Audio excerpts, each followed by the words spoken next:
Not only because it's the Lord's Day, but also it's our Pastor's Day. Amen? Praise God. Lahat nga po ng masaya na ngayong araw ay ating seselebrarin ang ating mahal na pastor sa kanyang kaarawan. Say aloud, Amen! Amen. Praise the Lord. Let's start our service and let us worship God through singing. Amen? May I request everyone to please stand and let us sing our first song, To God Be the Glory. Amen? To God be the glory. Let's give all God the glory this morning. Amen? Ready now. To God be the glory, great things He hath done. So love Him the world that He gave us His Son, who yielded His life when Adam had foreseen, and opened the life gate that all may go in. Praise the Lord, let the earth hear His voice. Praise the Lord, let the people rejoice. Oh, come to the Father, through Jesus the Son, and give Him the glory, great things He hath done. Second verse now. Oh, perfect redemption, the purchase of blood, to every believer, the promise of God, the violence offender who truly believes, the moment from Jesus, a pardon. Lift your voice, chorus now. Praise the Lord, let the earth hear His voice. Praise the Lord, let the people rejoice. Oh, come to the Father, through Jesus the Son, and give Him the glory, great things He hath done. The last verse now. Great things He had told us, great things He had done, and great our rejoicing through Jesus the Son. But you, and higher and greater will be our wonder, our transport, when Jesus we see. Praise the Lord, let the earth hear His voice. Praise the Lord, let the people rejoice. Oh, come to the Father, through Jesus the Son, and give Him the glory, great things He hath done. Amen. Praise God. Our next song, Praise Him, praise Him. Amen. Amen. Praise the Lord. Ready now. Praise Him, Jesus our blessed Redeemer. Sing, O earth, His wonderful love proclaim. Hail Him, highest archangel in glory. Strength and honor give to His holy name. Like a shepherd, Jesus will guard His children. In His arms He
Glory to His name. Praise God.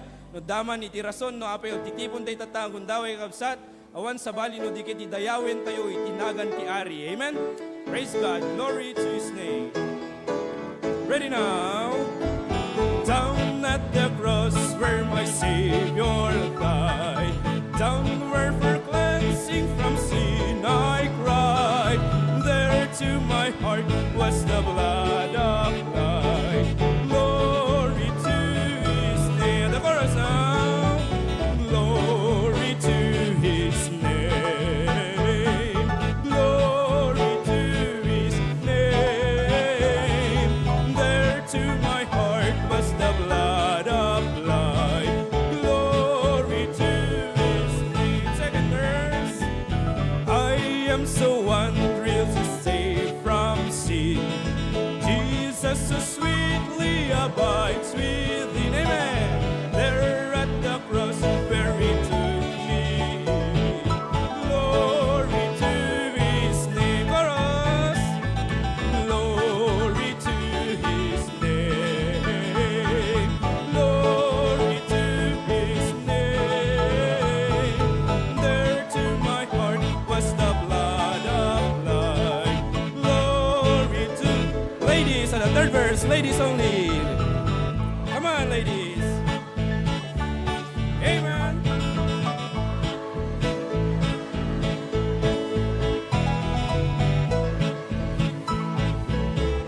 Praise God. Amen.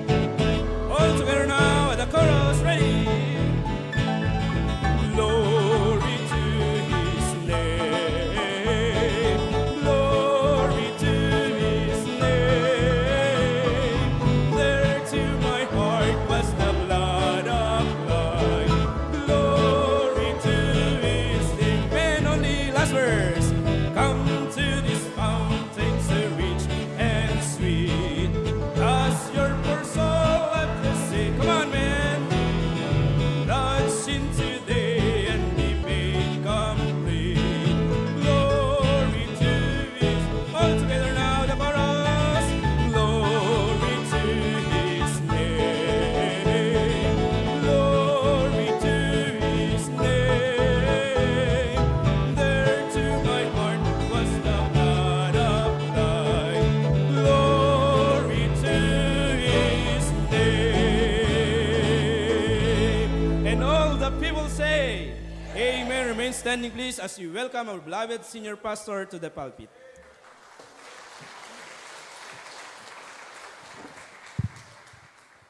Okay, good morning HBBC family. Magandang umaga sa inyong lahat. Bago tayo umupo, batiin natin ang ating mga katabi at sabihin natin sa Kanya, ako ay nagpapasalamat sa Diyos na hindi kita kamukha. Amen. Amen. What a wonderful morning. Sabi nung isa, ako ay nalulungkot na hindi kita kamukha. Okay, thank you very much. You may be seated. Binabati ko ang ating butihing patriarch, Pastor John, ang ating panauhing pangdangal. Ayun, nakuha ko kagabi yun. Medyo maganda yung ating CPU ngayon. Ang ating guest speaker, si Bishop Freddy De Vega, ang aking father-in-law na si Pastor Abe de la Cruz, at sa inyong lahat mga kapatid, ako'y natutuwa na magkasama tayo muli ngayon to worship God. Okay? Mag-amen nga itong mga kids. Mga kids, mag-amen nga kayo. Ayun, buhay na buhay, gising na gising. Sino sa inyo dyan ang nag-breakfast? Kumain ng breakfast. Asan kamay? Ano ang breakfast nyo? Tanungin natin ha. Sinong kumain ng itlog? Ayun, hotdog. Aba, spam. Longganisa. Chicken. Sino ang nagkanin? Wow, very good. Kaya, bakit ko tinatanong yan? Para hindi po sila gugutumin. Pag ang bata ay gutom, hindi yan mapakali. Lalo mainit ang panahon. Amen? Okay, so I would like to share with you this morning a short but very important lesson from the Bible. Ito po ay isa sa mga sangkap o ingredients kung bakit ang isang member ng HBBC ay nagagamit ng Panginoon at pinagpapala ng lubusan. Bago tayo magsimula, tayo manalangin muna. Let us pray. Our gracious God, Heavenly Father, we come to you with thanksgiving and praise. Salamat po sa kapahingaan na binigay mo sa amin kagabi. Bagamat medyo late na po nung natapos ang aming napaka-espesyal at napakagandang celebration, but thank you for giving us a good night rest today. I pray that as I give this message and challenge to your people, we will listen intently and attentively at ia-apply namin ito sa aming buhay. Salamat Lord, in Jesus' name, Amen. Ang mensaheng ito ay natutunan ko personally kay Pastor John. In my many years of association with him at in my personal talk sa kanya, ay hindi ko maalala kung ang outline na ito, siya mismo ang nagbigay sa akin o parang pinulot ko siya na pag may sinasabi, tinitake down notes ko. But whichever, definitely, ang message na ito is a lesson that I've learned from our beloved patriarch. Amen? Pakitaas nga kung ready yung mga Bibles ninyo. Ayan. Mga notebooks. Okay. At saka ballpen. Very good. Okay. Are you ready for the Word of God? Hindi po matagal itong Sunday school, so please give me your undivided attention. Okay? Huwag niyong masyadong pansinin yung mga nasa gilid dahil ushers po yan. Sila ang tumitingin sa inyo. Hindi kayo ang dapat tumitingin sa kanila. Dito lahat kayo nakatingin sa harap sa pulpito. Okay? The title of this lesson is Goals that will make a significant difference. Goals that will make a significant difference. Itong title na ito ay ipinapahiwatig ano ang sikreto ng mga lumalago, pinagpapala, at namamayagpag na mga Kristiyano. One of the reasons why Christians grow and they are blessed is because of goal. Do you agree? Sino po sa inyo ang may mga goals sa buhay? Taas ang kamay. Pakisabi mo nga sa katabi mo, anong goal mo? Oh. Huwag mong sabing anong goal mo. Sabihin mo yung goal mo sa kanya. Bira naman kayo. Sabi nung isa, anong goal mo? Hindi. Sabihin mo sa kanya yung goal mo sa buhay. Men, sige na. Sundin nyo lang yung sinasabi ko para masundan nyo yung ating lesson o pinag-aaralan. Anong goal nyo? Di ba? Una, tayong mga Ilocano, pag tinatanong anong goal mo, yung iba wala talagang masabing goal. Ibig sabihin, you wake up every morning, wala kang direksyon. No target, no aim. Alam nyo ba kung bakit itong lesson na ito, masasabi ko na I learned from Pastor June? Kasi ganito, Pastor June is a man of many goals. Now, if you look at his life, hindi po sa itinataas ko siya. Naunawaan ninyo? Pero nakikita ko yung prinsipyo na dapat nating tularan sa kanya. Who among of you here, one way or the other, your life has been inspired and impacted by Pastor John's ministry? Taas ang kamay. Okay. Ito ang sekreto. He is a man of goals. Biruin mo kung pastor ka, wala kang goal, anong mangyayari sa church mo? Ngayon, kung tatay ka, wala kang goal, saan mo dadalhin ang family mo? Kung ikaw ay young people, wala kang goal, ang boring naman ng buhay mo. Kaya tuloy, maraming young people, ang kanilang pinaguhugutan ng kaligayahan sa social media. Alam niyo kung bakit? Wala kayong goal na sinusundan. Dahil kung may sinusundan kang goal, halos wala kang panahon mag-Facebook. Because you have goal. That's why Pastor June has made a great impact in our lives and in our church. Bakit? Because of, ulitin natin, because of, kaya nais ko ring ituro sa inyo ang aking natutunan mula sa Kanya, mula sa Biblia, goals that will make a significant difference. Ang ibig sabihin ng significant, yung bang kakaiba, we do not want to be just like the unbelievers na regular lang, common. Gusto natin na yung buhay natin may makitang kakaiba. Parang yung sino sa inyo ang nandun kahapon sa Barangay 7? Ayon. Yung mga wala, hindi pa nakakita, dumaan po kayo mamaya. May makikita kayo dong kakaibang bahay. Oo. Yung isang missionary, ito sasabihin ko, not anything negative. I don't mean anything negative. Biruan lang. Sabi ko nung pinagdadrive ko yung missionary, gusto kong makita mo yung bishop residence ng HBBC. Oh, talaga? May bahay ka, pastor? Oh, blessing ng Panginoon. Pero alam mo, maliit lang yon. Sabi ko sa kanya, maliit lang. Silang mag-asawa yung missionary na pumunta. O di, andun na kami sa highway. Kino-condition ko yung mind nila, maliit lang, maliit lang. Inabangan nila, saan kaya yung maliit na yon? Nag-park kami doon sa tabi ng bahay. Hindi sila nakatingin doon. Kasi ang mindsetting ko, maliit lang. Saan po yung bahay niyo? Hindi sila nakatingin. Sabi ko sa kanya, ito oh. Ha?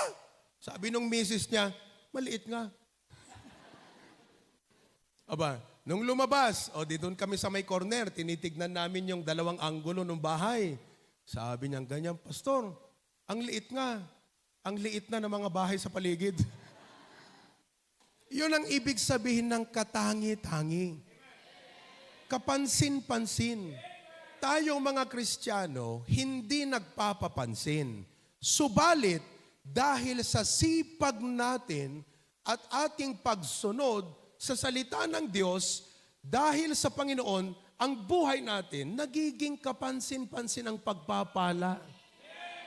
Sino po sa inyo nais na ganon ang kanyang buhay Kristiyano?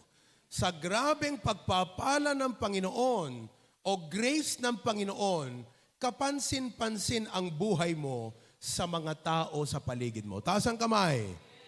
Ngayon, ito ang goals na dapat meron tayo. I learned this from our patriarch. Okay? Gusto nyo bang malaman? Oo. Paano na? Patapos na yung oras ko. Amen? Hanggang 8:30 lang ako. Ano lang to? Warm up. Warm up. Amen? Okay. Number one goal that will make a significant difference. Basahin natin. Number 1. Palagay nyo, sa HBBC, sino ang nag-train sa atin yan? Di ba? Kaya nga, pagdating ng October, mula noon, bata pa ako, hindi ko makalimutan, basta October, pumupunta na ang ating Pastor June sa PCBS. Bumibili ng boxes of daily bread. Sabi ko, para saan kaya yung daily bread na ang dami-dami? Babasahin niya lahat yon, same lang eh. Yun pala, ang gagawin ni Pastor June, mga kapatid, i-require niya tayong lahat ng mga members na bumili ng daily bread. At yung iba, 10 years na hindi pa nagbayad, mga kapatid. Palista lang ng palista. Okay lang, basta lumago kayo. Basta naging blessing sa inyo yung daily bread na yan. Panginoon na lang pong sisingil sa inyo. Pero di bale, kung nag-grow naman kayo, yung 60 pesos na bayad ng daily bread, sa inyong cheerful giving, nasulit na. Pero wag na yun ang uulitin yun, mga kapatid. Pangit na karakter ng Kristiyano yan. 2024 na, yung daily bread mo ng 2022, hindi ka pa nagbayad. Makonsensya ka naman. Okay. Pero ang punto ko, mga kapatid, di ba, trinain niya tayo na bumili ng daily bread. Talagang required. Ultimo mga bata, may daily bread lahat yan. Alam niyo kung bakit? Tinuturuan tayo ng isang habit that can multiply God's impact in our life. Kasi ganito yan. Ang Diyos ay patuloy na nagpapadaloy ng pagpapala. Nasa sayo lang talaga kung ikaw ay lumulugar doon sa kung saan dumadaloy ang pagpapala ng Diyos. Lumugar ka doon, tignan mo, naranasan mo yung grace ng Panginoon sa buhay mo. Subukan mong wag lumugar doon, you cannot experience it. I do not know any Christian who is dynamic and fruitful without daily devotion in prayer. Tanungin nyo yan. Amen po ba? Oh. Kaya, ugaliing mag-daily devotion.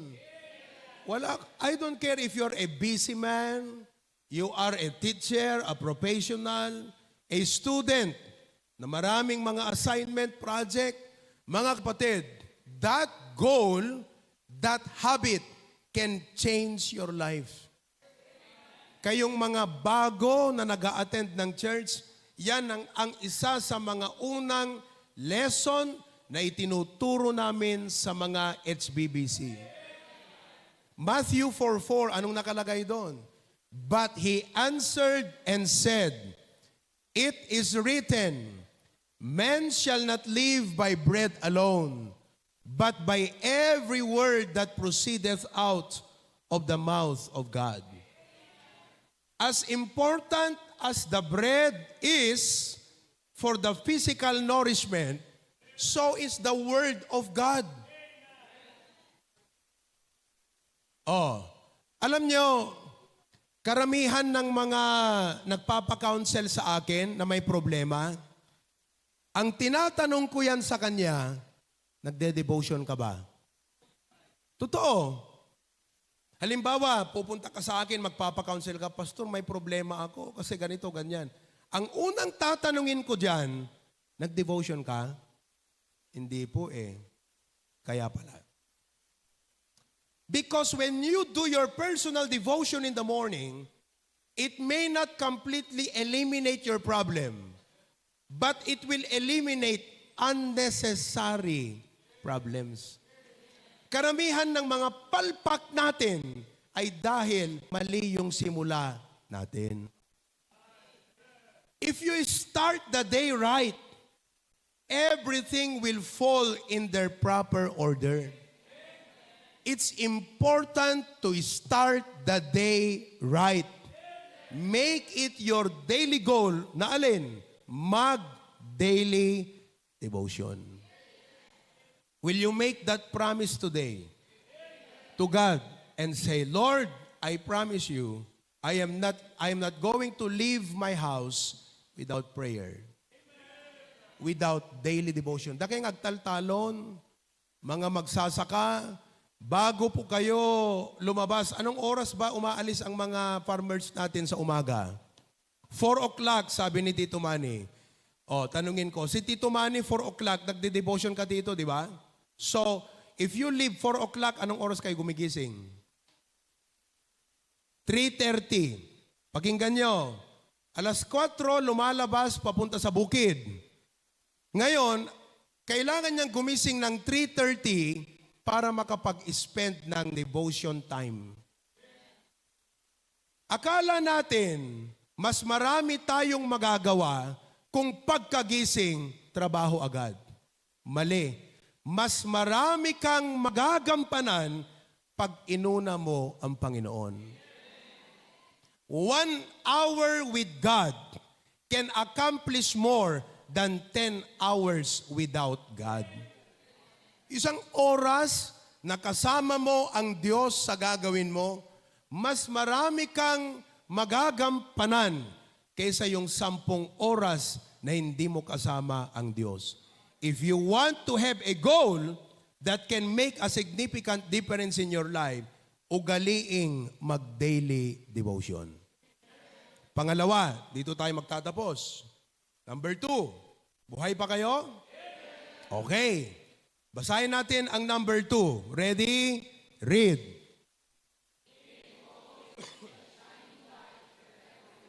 Oh. Aim to always be a shining light wherever you are. Now, anong ibig sabihin ng aim? Make it a goal. Make it your purpose. Every day, Lord, maliban sa mga things to do, tasks to accomplish, as a Christian, I want to magnify Jesus everywhere. I want my family to know that there is Jesus in my life. I want my kasama na mga karpintero makita na ni Apo Jesus kanyak. Always aim to be a shining light wherever you are. Matthew 5:16, basahin natin. Let your light so shine before men, that they may see your end, which is in... Okay. Nung nagpe-fellowship kami kagabi nila Bishop Freddy De Vega, meron po siyang nabanggit na salita na ang ganda ng dating sa akin because of this Matthew 5:16.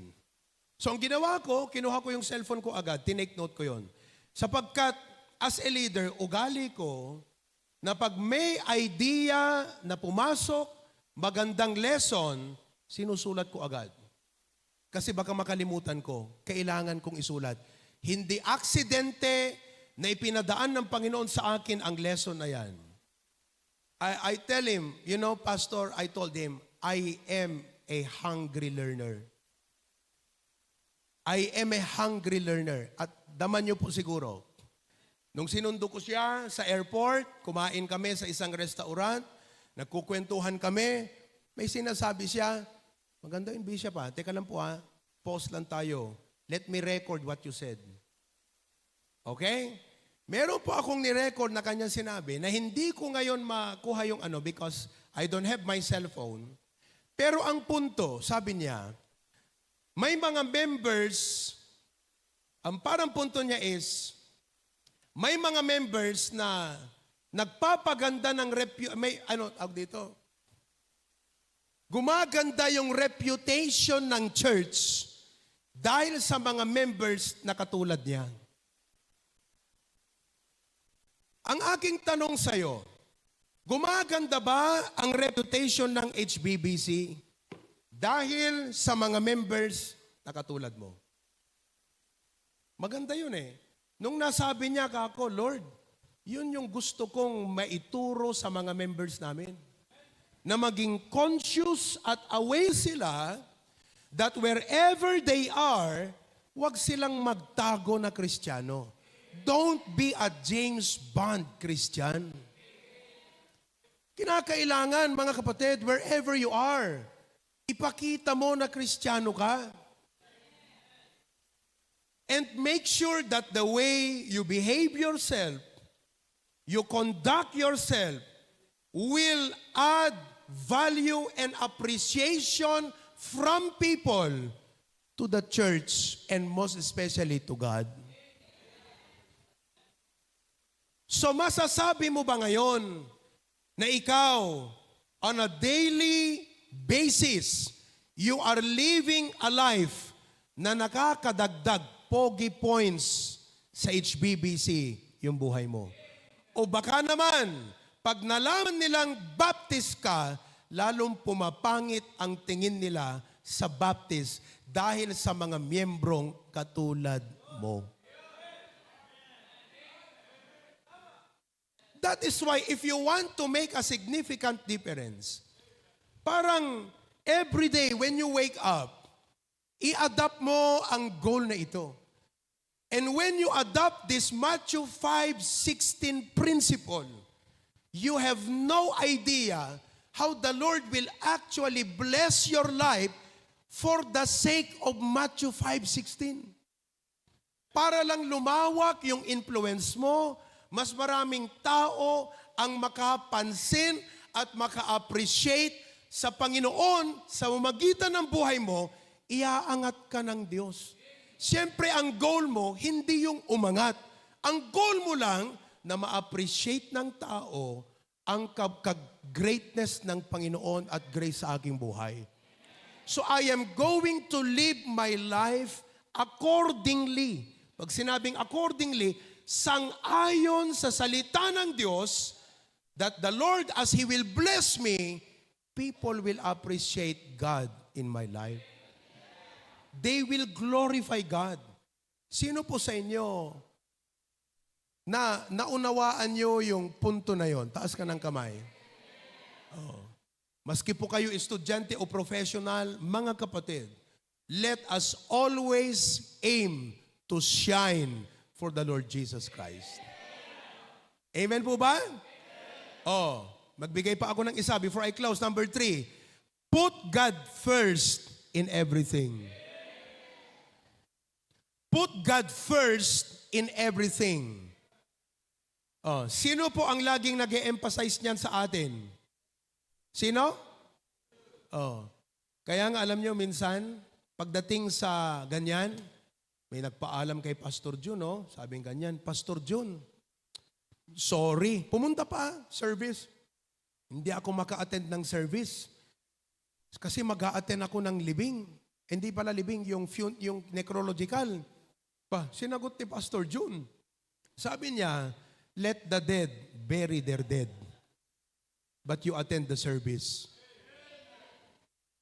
Kung ikaw ay hindi mo nauunawaan ang Biblia, yung pinanggagalingan mong buhay, mau-offend ka dun. But when you understand and you value God above all else, na pag tumawag ang Diyos kagaya ng pagtawag ni President BBM, kahit sino pang Poncio Pilato ang bisita mong yan, iiwanan mo yan. Dahil haharapin mo si President BBM. Mas mataas pa ang Diyos kesa kay BBM. Naunawaan po ninyo. Put God first. That's why, pag linggo, wala ka na dapat ibang appointment at schedule. Sa church ka dapat.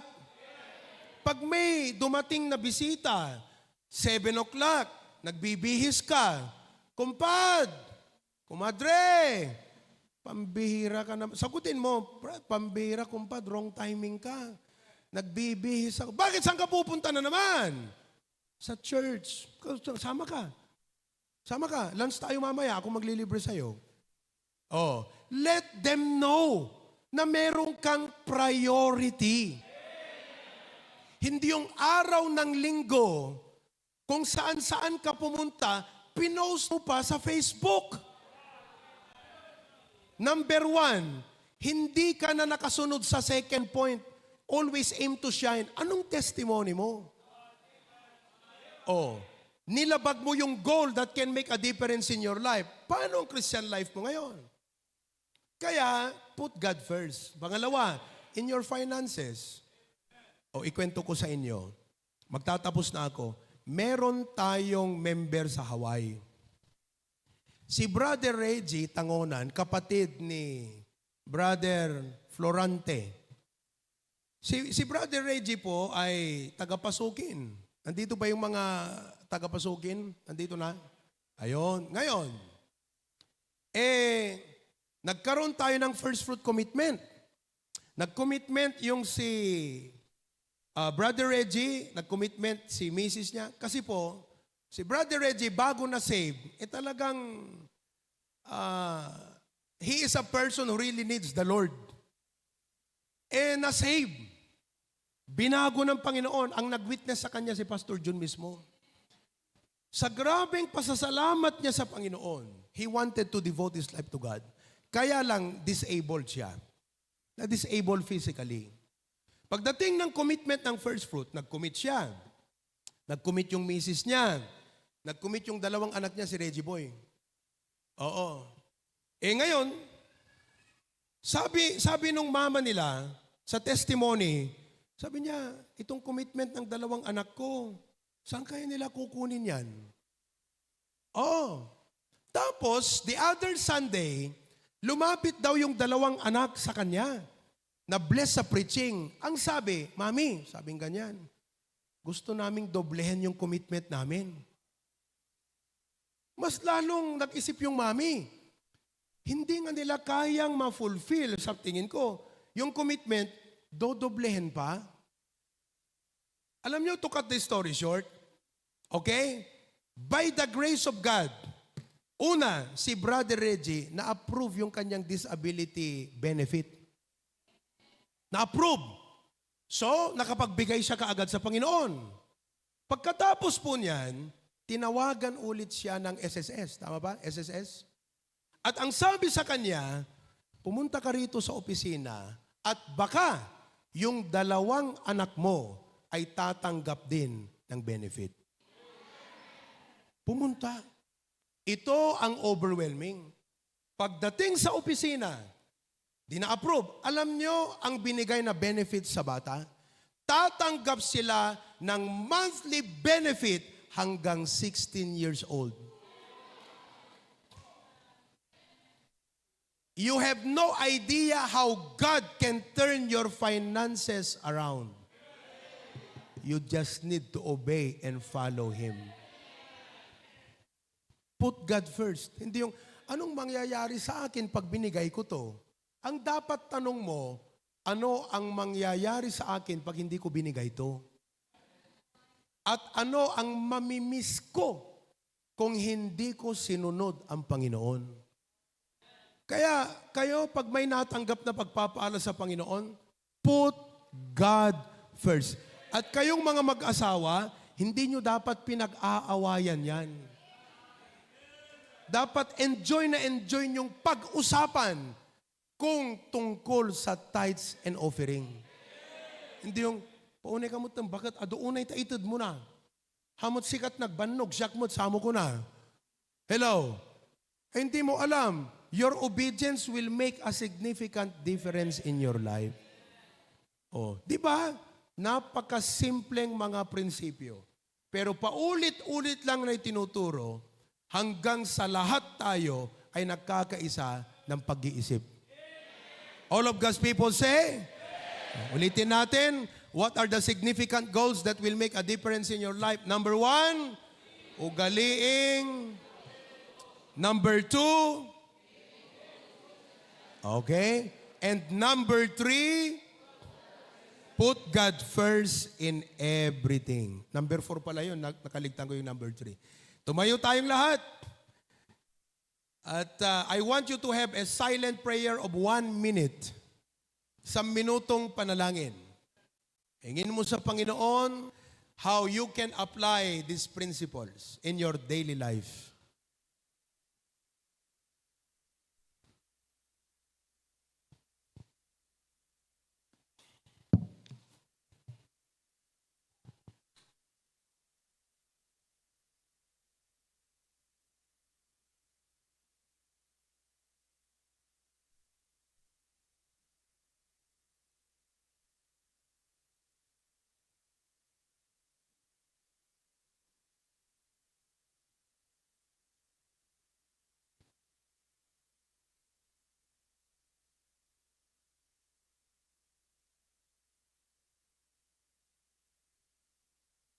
Manalangin tayo. Panginoong Diyos, Ama, maraming salamat sa aming maikli at simpleng devotion o message ngayong umaga. Dalangin ko po na ang mga prinsipyong ito ay tumanim sa aming mga puso at isipan. Tumanim na ibig sabihin, kami mismo tatanggapin namin and through our commitment na sumunod, ang mga itinanim na ito ay mag-ugat at lumago at mag-produce ng bunga. Ikaw ang magbibigay ng bungang iyan. I pray, Lord, that you continue to bless the members of the HBBC, from the pastors and families, the preachers, coordinators, key people, ushers, men, and ministers, and all members, everyone, Lord. Ang tagal na pong Kristiyanong iba, pero hanggang ngayon, walang nangyayari sa kanilang Christian life. All because they have never learned to adopt the first basic principles of the Christian life. Nawa po ay adapt na namin ito at gagawin namin ito, Panginoon. Salamat. Continue to bless our main worship service today. In Jesus' name. Amen. Marami pong salamat. You can be seated. Were you blessed? Very good. Okay. As we transition to our main service, pakinggan natin at panoorin natin ang ating mga orchestra players.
Amen. Praise the Lord. Thank you so much, orchestra.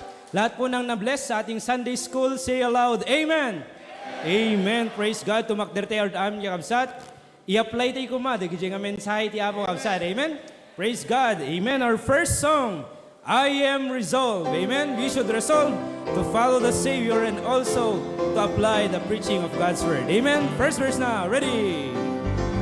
I am resolved no longer to linger, charmed by the words divine.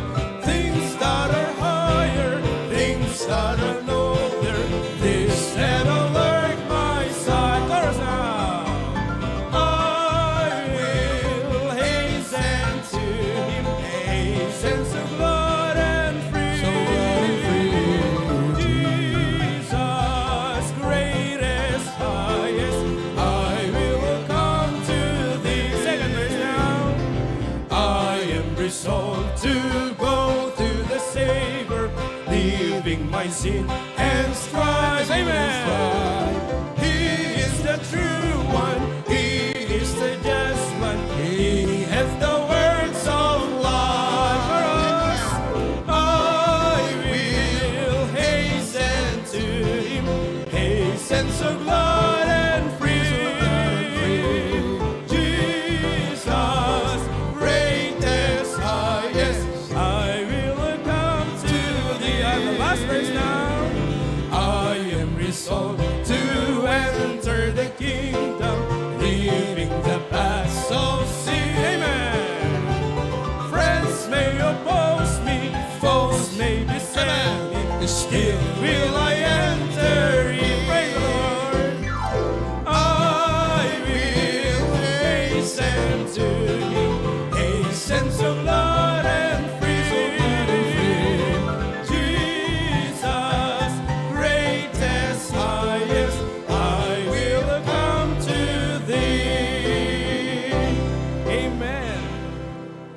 sakbay tayo kantahin tayo may kadwa kanta tayo kabsat. Isemam man ta kaabay mo kabsat. Amen? Amen. Amen. Praise God. Ket mangibaga ka man, iti maysa nga pagyamanam iti Apo kabsat. Amen? Bagaman ti pagyamanam ti kaabay mo, ket kunam pagyamanak ti Apo sister, pagyamanak ti Apo brother kunam kabsat. Amen? Amen. Praise the Lord. Ti sumaro kantahin tayo kabsat. Salamat aking Panginoon. Amen. All throughout this week, I know and I believe na adot pagyamanan tayo iti Apo kabsat. Amen. Let's begin at the chorus. Ready? Salamat aking Panginoon sa lahat ng iyong ipinagkaloob.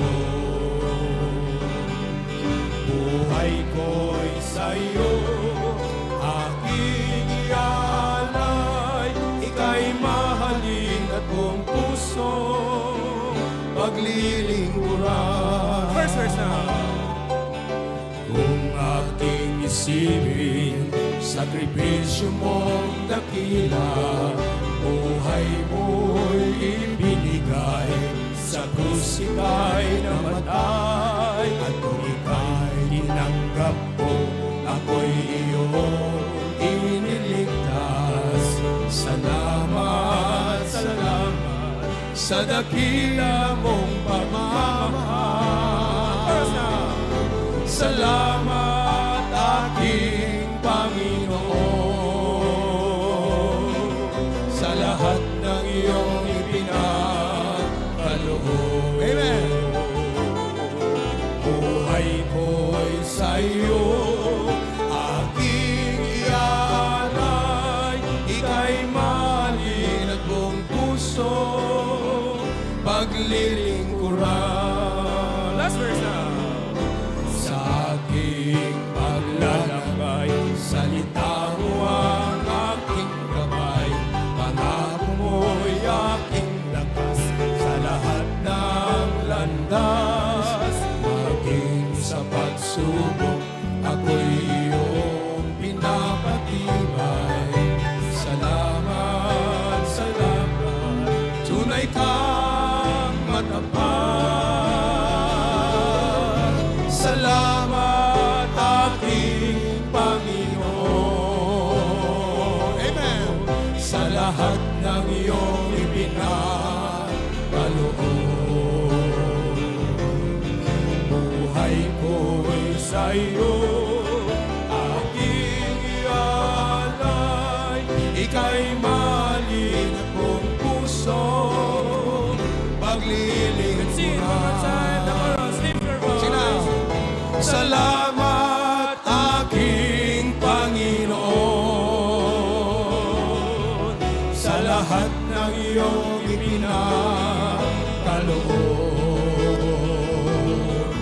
Buhay ko'y sa iyo, aking ialay, ika'y mahalin at buong puso, paglilingkuran.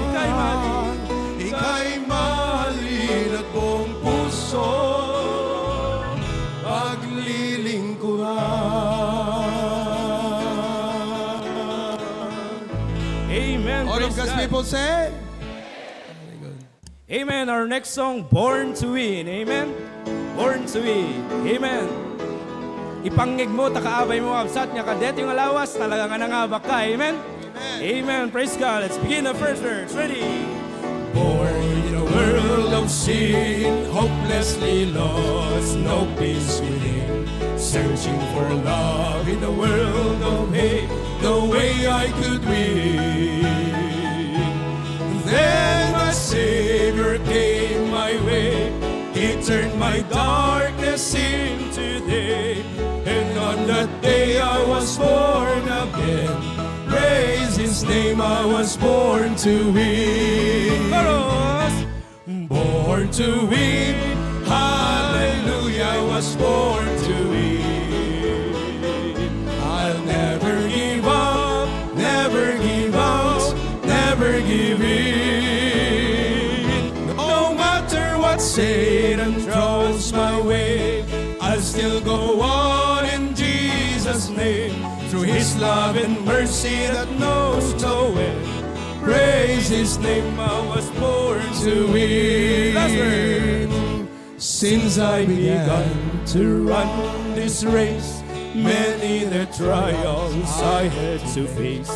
Mountains so high, valleys so low, and rivers so wide. But there's no need to worry, No need to worry, no need to fret. Things may look bad, but it ain't over yet. God will go with me until the end. How can I lose when I was born to win? Amen. Born to win, hallelujah. I was born to win. Amen. Praise the Lord. I'll Never give up, never give out, never give in. And no matter what Satan throws my way, I'll still go on in Jesus' name. Through His love and mercy that knows no end. Praise His name, I was born to win. Amen. Praise the Lord. Parang masyadong, bakit ganito tong tunog ko? Sound check. Hindi maganda. Malalim, masyado malalim. Okay kanina eh. Alright. Amen. Praise the Lord. Our last song. Teka. Ayusin nyo. Maayos ba? Okay ba? Parang malalim. O dito lang sa monitor ko yan malalim. Yun. Solo outside. Amen. Yun.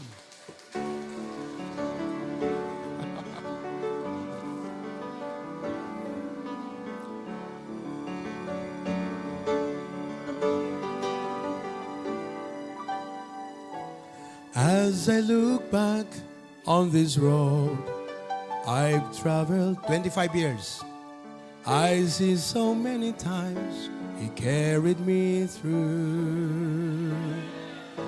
And if there's one thing that I've learned in my life, my Redeemer is faithful and true. Let's join our pastor. My Redeemer Is faithful and true. everything He has said He will do.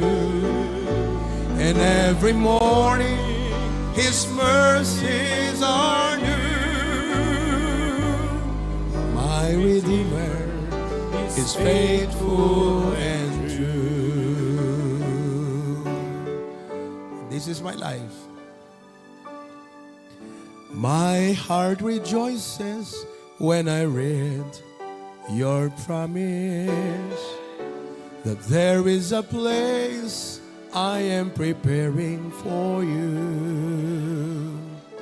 And I know someday I'll see my Lord face to face. My Redeemer is faithful and true. Everybody. My Redeemer is faithful and true. Everything He has said He will do. Every morning and every morning His mercies are new. My Redeemer is faithful and true.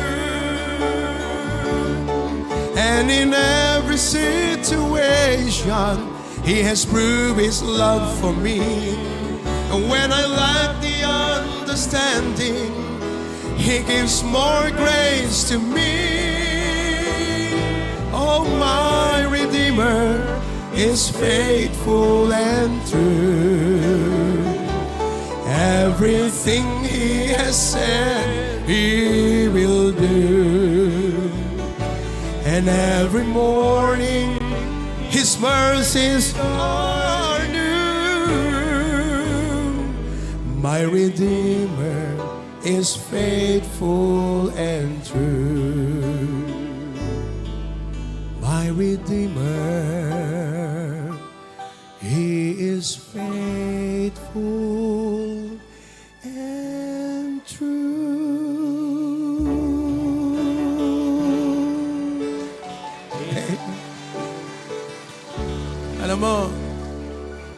Pag natutunan mo na seryoso pala ang Diyos sa kanyang sinabi, siseryosohin mo siya.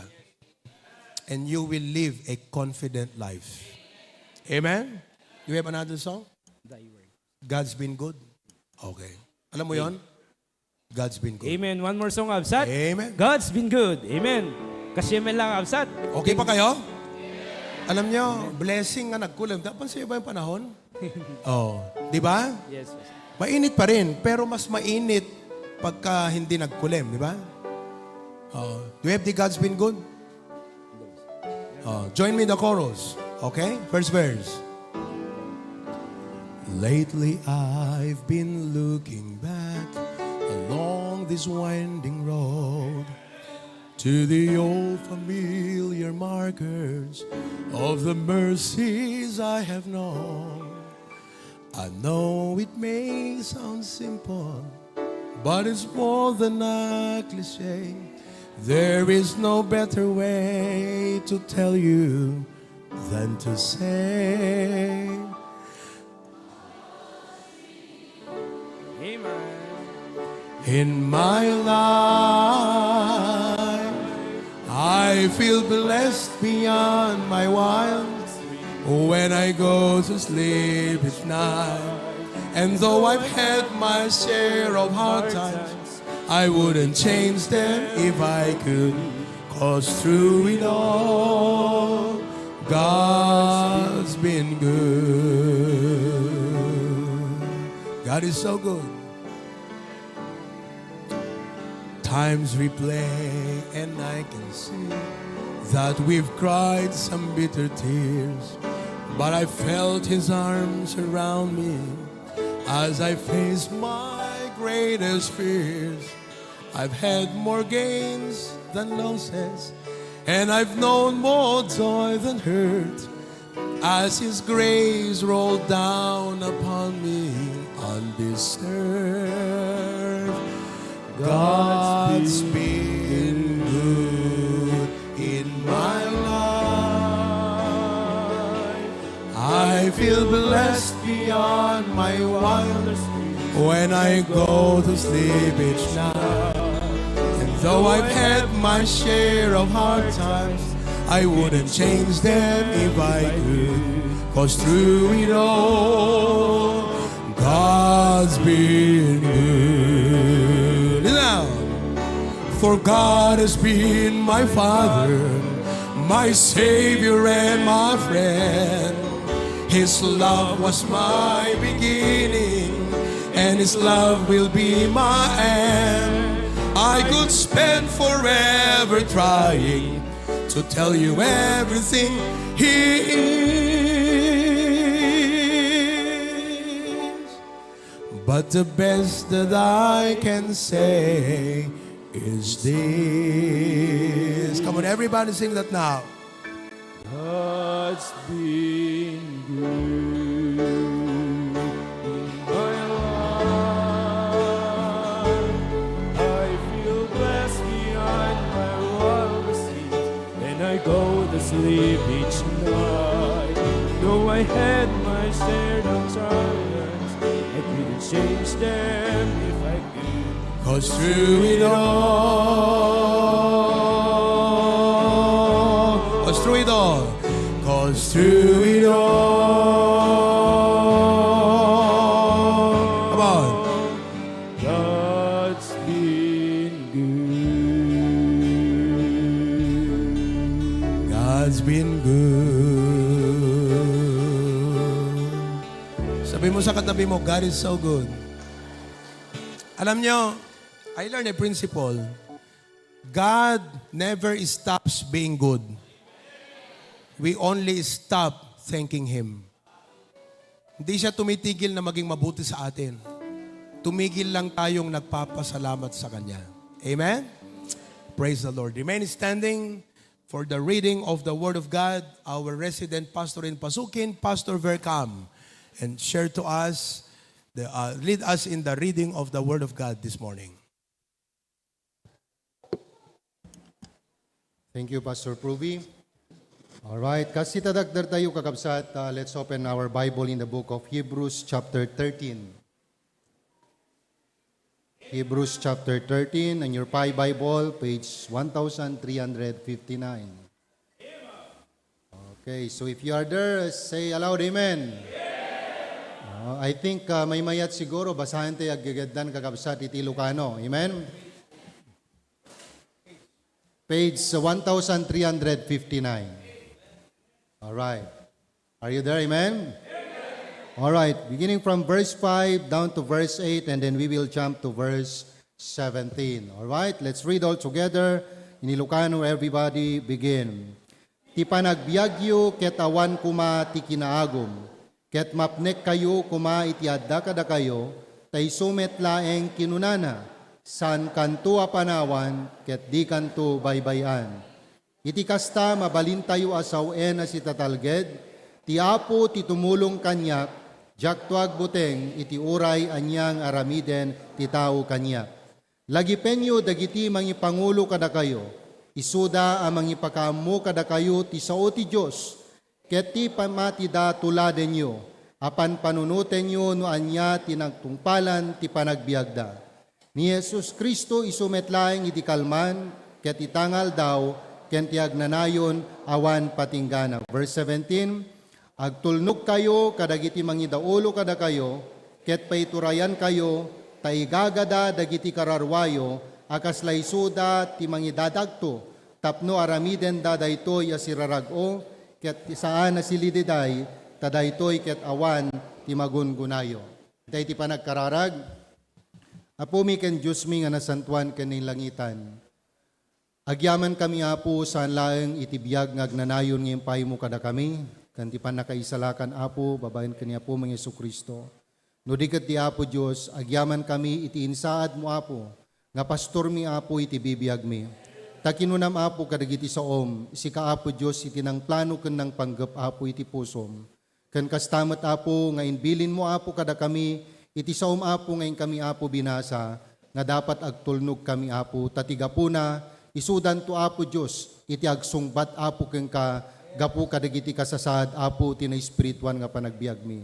Ket sapay tadayta nga kinapudno, tulungan na kami apo nga miyembro apo Diyos, nga maamiris mi apo, nga adda apo iti maysa nga tao nga isu iti pastor mi, nga agsungbat to apo ken ka, iti sasaaden apo Diyos, iti panagbiag mi na espirituan. Ngarud apo, tulungan na kami apo, babaen apo iti nabaknang nga parabor mo, tapno iti kastagat makapagbiag kami apo Diyos, nga makayayo apo iti matang mo, makapagbiag kami apo nga natudyo apo Diyos, kan makatulong apo iti nangawagam apo iti pastor mi. Kat dawatag apo nga tulungam iti sagtumunggal maysa apo kada kami, iti daytoy apo nga aldaw, isu apo iti na ituding, tapno iti kastagat pagyamanan da ka apo, padayawan da ka apo, iti panangipaay mo apo iti pastor mi apo iti HBBC. Kat sapay ka di o Diyos, tadagitoy apo nga pamendisyon, ngayon ka apo impay keng kuana, katawan ko maapo iti nananay, nga panakailom iti kaungan iti puso mi, no di kat di mas adadda apo, nga adda iti panagragsak, kan ayat pay apo nga adadda nga mang suporta apo keng kuana, kan mangkita apo dagiti banag nga pakatulungan mi apo iti pastor mi. Alawon apo Diyos, dawatag apo nga tulungam, uray pay apo iti speaker apo nga intuding mo apo itatangal daw, dawatag apo Diyos nga punwam iti panakabalin kan parabor, amang karit ti pamati mi apo Diyos, tapno iti kasta daytoy umay nga tawen kan kadagiti masangwanan nga tawtawen, mas nadaddapay apo nga agbalin kami nga nabunga, kan epektibo nga miyembro apo iti HBBC. Alawan, bendisyonam digiti amin nga paset, dahito nga ramit, interconnect connection apo Diyos, dawatag apo nga pag-stable apo, tapno niti kastagat na pintas apo ti connection, maidanon, kadagiti na duma-duma nga lugar, kan tatawa apo ting kami apo Diyos, panagdaydayaw ken ka, iti dahito nga bigat. Alawan, digiti ti kararag mi nga urot apo, babayan iti nasamit, kan manakabalin nga naga ni apo mi nga Jesus. Amen. Amen. Thank you very much. You can now be seated. Praise the Lord. Sa ating mahal na Patriarch, Pastor June, good morning Pastor. And also to our senior pastor, good morning po Pastor Proby. And also to our guest speaker for today, good morning po Bishop Freddy. And sa lahat po ng mga assistant pastors, coordinators, key people. At sa lahat po sa ating mga kapatid at sa mga bisita, magandang umaga po sa ating lahat. At welcome po to Sana Bible Baptist Church and Ministries International. Amen. And as we gather as a church today, let us open our hearts to the spirit of love, peace, and unity that bind us together as a family. Amen? At sa pagkakataong pong ito, ating kilalanin ang ating mga kasama, mga iba't ibang congregations, mga bisita, at mga kasama po natin na nasa online. Amen po? Amen. So unahin po natin ang ating mga kapatid dito sa ating main sanctuary sa HBBC Bacara Kabsat. Amen. Kaway-kaway po tayo. Amen. Good morning po sa ating lahat. And also sa ating main sanctuary ngayon, kasama natin ang ilang mga kapatid mula sa mga iba't ibang churches and congregations kakabsat. So kung matawag po yung pangalan ng ating ministry, okay, church, tumayo po tayo to be recognized kakabsat. Amen? So first, unahin po natin ang HBBC Pasukin kakabsat. Amen. Together with Pastor Ver. Good morning po, Pastor Ver. Amen. And also, kasama rin po natin sa ating kalagitnaan ngayong umagang ito, ang HBBC Lawag, kakabsat. Amen. Good morning po sa ating lahat, HBBC Lawag. Amen. Salamat po. And also, sa ating kalagitnaan ngayon, kasama po natin ang HBBC Dingras Outreach, kakabsat. Amen. Good morning po sa ating lahat. And also, kasama rin po natin ang mga taga-Sarat Outreach kakabsat. Good morning po, Sarat. Amen. Maraming salamat po. Also, kasama rin po natin ngayong umaga ang mga taga-HBBC Vintar kakabsat. Vintar Outreach. Amen. Maraming salamat po. And also, San Nicolas Outreach kakabsat. Amen. Good morning po sa ating lahat. All the way from San Nicolas, Kakabsat. And also, kasama rin po natin ang mga kapatid natin all the way from Claveria, Kakabsat. Amen. Good morning po sa ating lahat. Together with Pastor Dennis. Good morning po, Pastor. And I think meron sila mga kasama rin na nasa Zoom po, nasa Claveria, Main Sanctuary. Amen. Good morning po sa ating lahat dyan sa Claveria. Kaway-kaway po tayo dyan. Amen. Good morning po sa ating lahat. And also, meron ba tayong tinatawag ngayon na kasama rin po natin ngayong umaga ito? Amen. Opo, kasama rin po natin ang MBBE Bangi ngayong umaga ito. Good morning po, Pastor Richard at kanyang mga kasama. Amen. And sa Zoom po, marami rin po tayong makasama. Unahin po natin ang Karuan Outreach Kakabsat. Amen. Good morning po sa ating lahat dyan sa Karuan. Amen. Ayun, good morning po. And also, kasama rin po natin ang mga kapatid natin all the way from Australia, kakabsat. Amen. Good morning po sa ating lahat dyan sa Australia. And also, kasama rin po pala natin ang mga taga-Batak Paway Outreach, kakabsat. Amen. Tumayo po tayong lahat. Amen. Good morning po sa ating lahat. And also, kasama rin po natin ang ilang kapatid natin all the way from Hong Kong, kakabsat. Amen. Good morning po sa ating lahat dyan sa Hong Kong.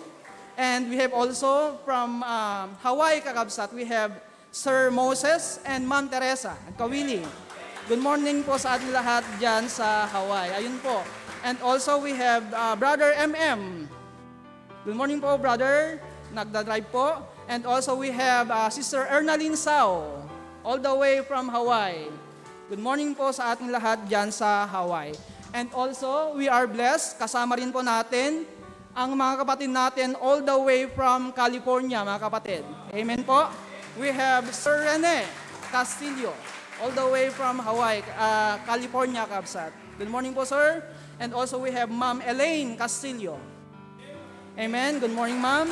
And also we have Tita Puring Ralar. Good morning po sa ating lahat dyan sa California. Amen po. And ganun din po, kasama rin po natin ang mga kapatid natin all the way from Las Vegas, kakabsat. We have Sir Daryl and Ma'am Joanne. Good morning po sa ating lahat dyan sa Las Vegas. Amen. At pagpapala rin po dahil kasama rin natin ang mga kapatid natin all the way from Canada, kakabsat. We have Ma'am Riza Akebay. Good morning, Ma'am. Amen po. And we have Sister Raquel and Sir Errol. Good morning po sa Canada. Amen. Ayun. And also from Singapore, kakabsat, we have Ma'am Cecile Akuin. Good morning po. And also doon sa ating mission house, we have Sir Giovanni Calillo, ayun, and Vana. Good morning po sa ating lahat dyan sa Singapore. Amen. And also another Asian country, sa Thailand po tayo, kakabsat. Amen. Kasama po natin si Ma'am Faye Simon. Good morning, Ma'am Faye, all the way from Thailand. And kasama rin po natin all the way from Manila, mga kapatid, we have Brother Angelo Martinez. Good morning po. We have Sir Philip over there and Ma'am Marites Martinez. Amen. Good morning po sa ating lahat dyan sa Manila. We have also Sister Louie. Amen. Good morning po, Ma'am. And kasama rin po natin ang mga Lista family, kakabsat, all the way from Pasukin, Ilocos Norte. Amen. And today we are blessed dahil meron po tayong mga first-time visitors sa ating kalagitnaan. At kung matawag po yung pangalan natin, tumayo po tayo saglit for you to be recognized by the whole church, kakabsat. Amen. Unahin po natin, we have Ma'am Flor de Lisa Antonio. Amen. Good morning po, Ma'am Flor de Lisa Antonio. Nasaan po siya? Ayun, nasa gilid po, extension. Ayun, amen. Okay. All the way from Talingaan, Lawag Talingaan, City. okay. Amen. Good morning po. Welcome to HBBC po. And also we have Marcus Jacob Aguilar. Ayun. Good morning po. Very good. Amen. So yun lang po yung mga bisita natin. Meron ba tayong dinatawag na first time visitor ngayong umagang ito? Amen. Yung mga Amen. taga-Banggi, 28 silang lahat. Amen. Thank you. Welcome to HBB. Sabi ni Pastor Richard, Pastor, pwede ba kaming mag-attend sa church nyo? You know, last Friday night, sino day di Friday night? Oh, sabi niya, our experience in the revival was extraordinary. At gusto kong ma-experience pa namin ang Sunday morning. That's why they are here. But most importantly, they want to be blessed by the preaching of God's Word. Okay? Let's all stand. Thank you, John Paul. And sing our welcome song. Awitin muna natin ang welcome song. Then I'll give the signal when we can go around and shake hands one with another. Amen. Awit ng pagbati. Nagagalak Ako na makasama ka sa ating pagsamba. Purihin si Jesus. Pagbati ko sa'yo na pagpalain ka. At madama mo rin pag-ibig ng Ama. Huwag kang mahihiyang makipagkamayan. Magsabi ng Amen, Amen at magdalanginan. Handog ng ating Diyos ay kapayapaan. Magsabi ang lahat, maraming Go around, salamat. everybody. Nagagalak ako na makasama ka sa ating pagsamba. Purihin si Jesus. Pagbati ko sa'yo na pagpalain ka. Na madama mo rin pag-ibig ng Ama. Huwag kang mahihiyang makipagkamayan. Magsabi ng Amen, Amen at magdalanginan. Handog ng ating Diyos ay kapayapaan. Magsabi ang lahat, maraming salamat. Sing it one more time. Nagagalak ako na makasama ka sa ating pagsamba. Purihin si Jesus. Pagbati ko sa'yo na pagpalain ka. Na madama mo rin pag-ibig ng Ama. Huwag kang mahihiyang makipagkamayan. Magsabi ng Amen, Amen at magdalanginan. Handog ng ating Diyos ay kapayapaan. Magsabi ang lahat, maraming salamat. Magsabi ang lahat, maraming salamat. Magsabi ang lahat.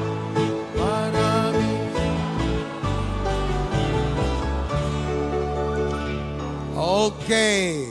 You can now be seated. Panoorin natin ang isang maikling same-day edit ng naganap na revival service last Friday night.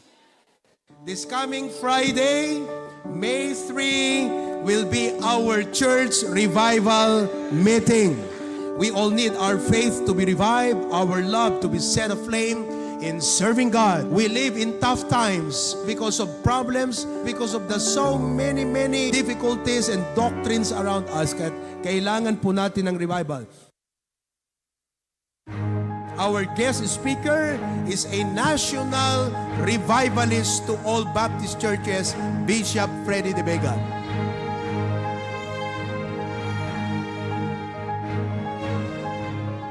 Do you really believe na ang pastor nyo, God's gift? God-given? Eh, yan po ang sabi ng Bible eh. Ang sabi ng Bible, kaya kanilagyan ng leader, hindi para sa kapakanan niya eh, kundi para sa kapakanan mo eh. Malinaw po yan. Sa Old Testament, sa bayan ng Panginoon, ano ang sabi niya? Na ang mga pastor galing sa puso ng Diyos.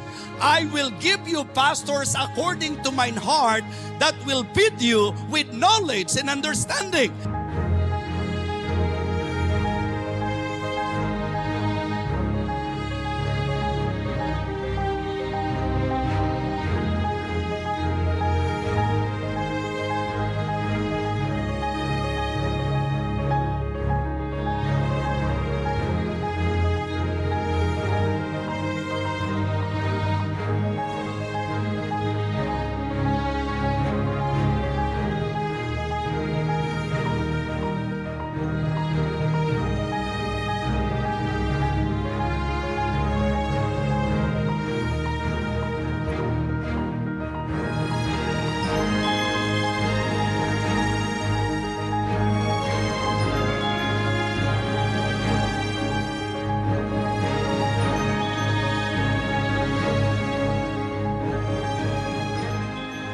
Kapatid, ang gawain po tulong-tulong.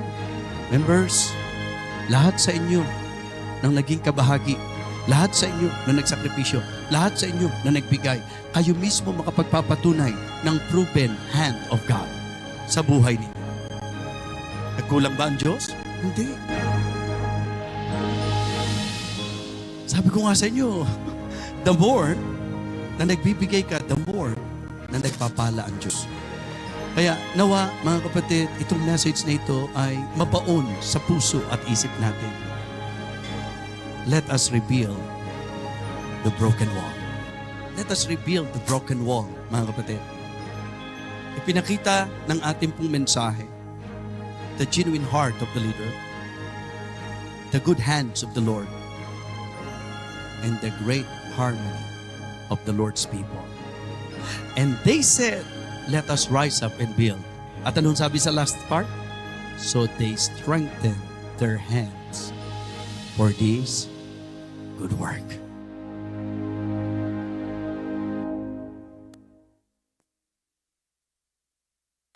Tumayo tayong lahat and let us sing, Revive Us Again.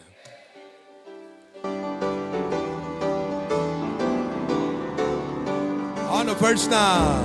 We praise Thee, O God, for the Son of Thine, for Jesus who died is now gone above. Come on.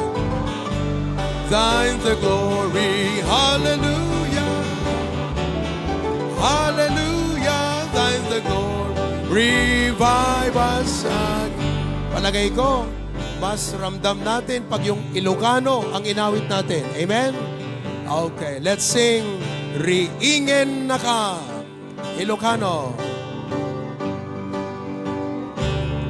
Dayawen na ka,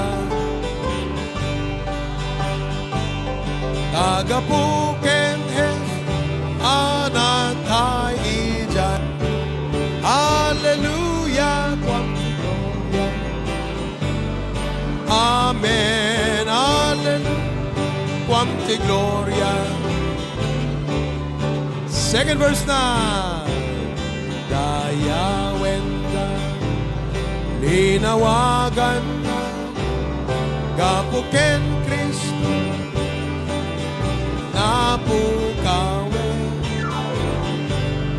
Quamte Gloria, Alleluia, Amen.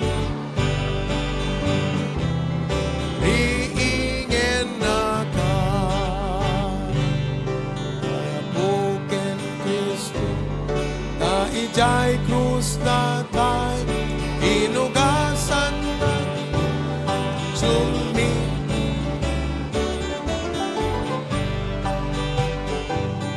Hallelujah, Amen. Quamte Gloria. Last verse, everybody now. Louder. Unwe na kamayan anaila. Hallelujah, Quamte Gloria. Hallelujah, Quamte Gloria. Riingen na ka. And all of God's people say, napansin po ninyo sa ating tithe card, nakalagay doon yung commitment para sa ating conference. Sapagkat instead of just taking a special offering para sa ating conference on June, which is a month from now, ilagay po natin doon ang ating mga commitments. You know, I praise God. Last Friday, marami pong mga pastors ang namangha doon sa nangyari. Because I asked all the pastors na tumayo. Diba? Binilang ko. Okay? And there were about more or less 30 pastors. Sabi ko, mga kapatid, I am led na bigyan natin ang mga pastors na to ng tig-1,000 pampalit ng kanilang gasolina. O nagpataas ako. Sino magbigay ng 1,000? 5,000. 3 tao pa lang, tapos na yung 15,000. So some of the pastors were amazed. Sabi na, grabe, ganun kayo kadali mag-grace dito. Amen? By the grace of God, walang mahirap pagdating dyan sa bagay na yan. Amen? So today, let us pray, be led by Tito Dino for our tithes and offerings. Let's go to God in prayer. Kararakter sa Apo, thank you so much. Agyaman kami ti saom, niya kang kanayon nyo ay privilege kada kami Apo. Permi niya mamabsog di tipos-puso mi, yun kararwami Apo.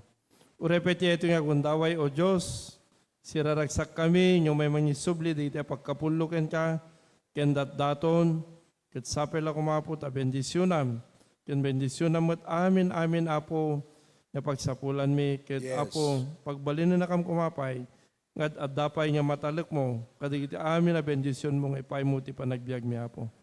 We thank you, and once again, bless Apo the tithes and offerings. In Jesus' name we pray. Amen. Amen. Thank you. May be seated. God bless you as you give.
Amen.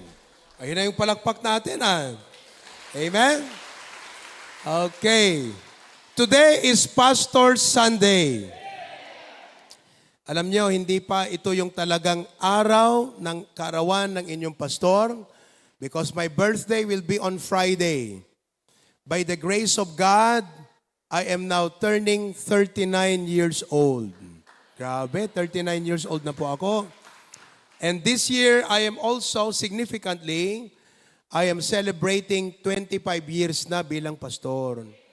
Yeah, as you all know, I started when I was 15. Now I'm 39. This is my 25th year in the ministry, silver anniversary with God. Okay? And I'm looking forward to the next 25 years what God can do through this simple man. All right? We are going now to listen and be blessed by a special number from HBBC Australia, after which we will be blessed by the main or general choir of the HBBC.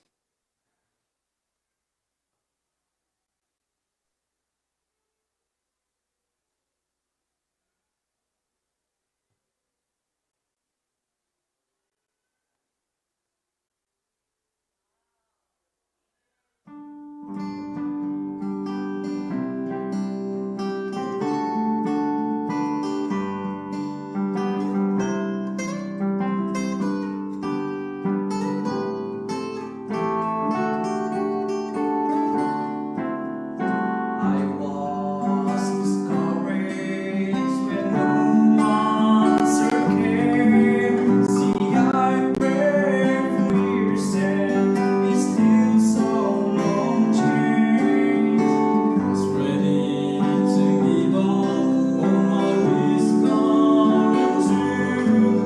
When I prayed the last time, His power brought you. Prayer is just as big as God is. Prayer is just as strong as God is strong. Prayer can reach as far as God can reach. Don't ever give up. Just pray, just pray. Don't ever give up. Just pray. We have been given a reach to the throne. The one whose potential is yet to be known. There is no limit as to what God can do. So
God is strong, break His riches far, as God can reach. Don't ever give up.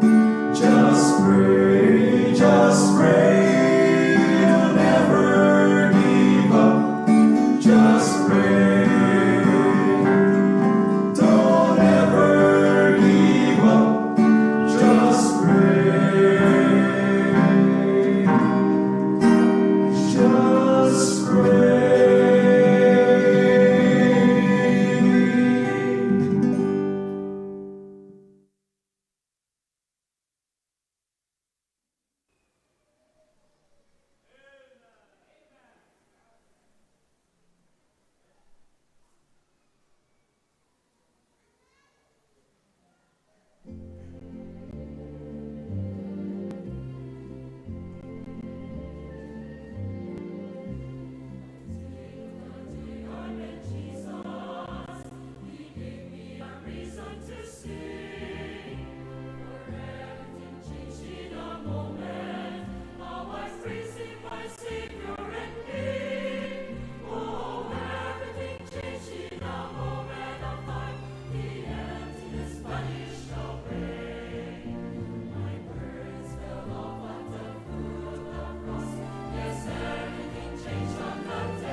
Sa bawat paglubog ng araw, may isang alamat na nagbibigay ng liwanag sa aming bayan.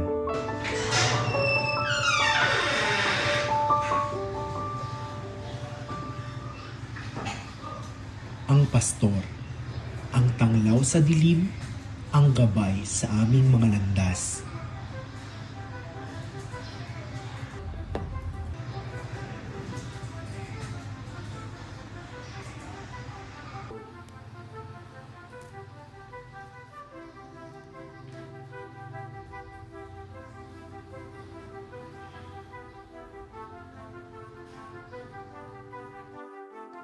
Ang kanyang pagbibigay,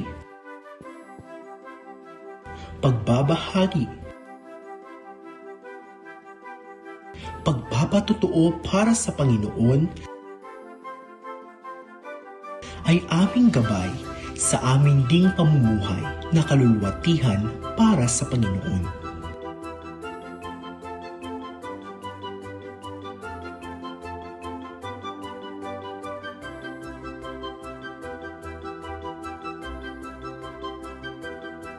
Ang bawat salita,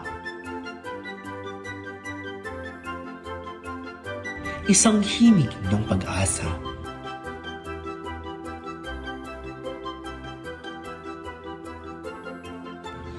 bawat ngiti,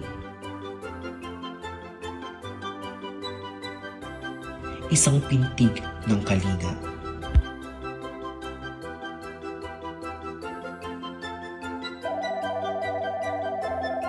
Sa gitna ng dilim, Kung may mga workmates ka, Brad, na against sa standard mo, panalangin natin.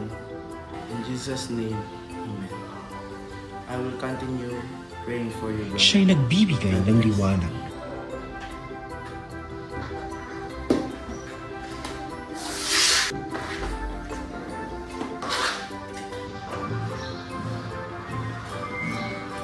Sa gitna ng pangamba, siya'y nagbibigay ng lakas. Hello, Brad and sis. Kamusta ate anak yo? Nakaruwarte hospitalen? Let's pray for God's provision, sis ken Brad. Kat igdalan kay nga ti kararag. In Jesus' name, Amen. Amen, Brad ken sis. We will continue praying for you, the both of you. Kat active kayo. God bless.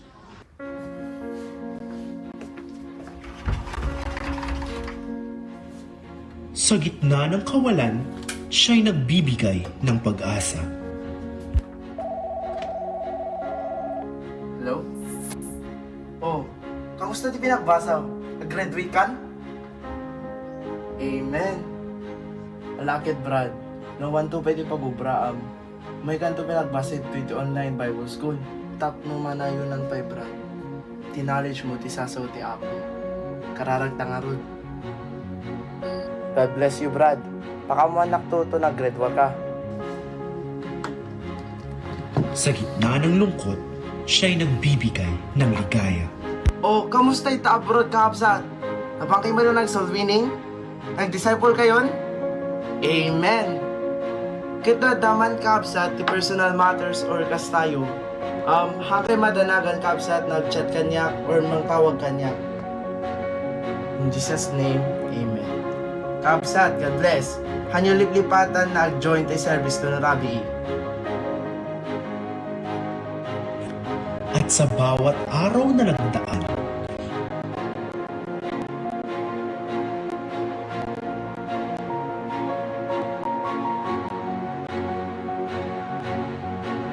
ang aming pastor ay patuloy na naglilingkod.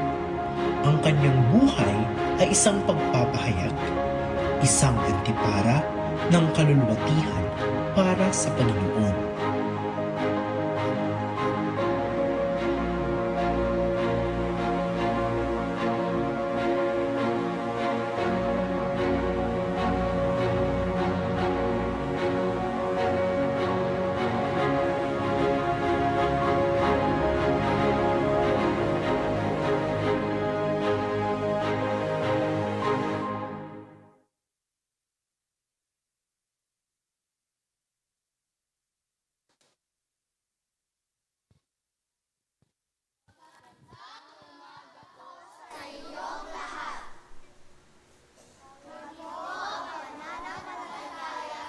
HBBC International. Kami po ay naririto, lubos na nagpapasalamat. Aming ihahandog mula sa pusong matapat para sa magiging pastor na mahal natin lahat.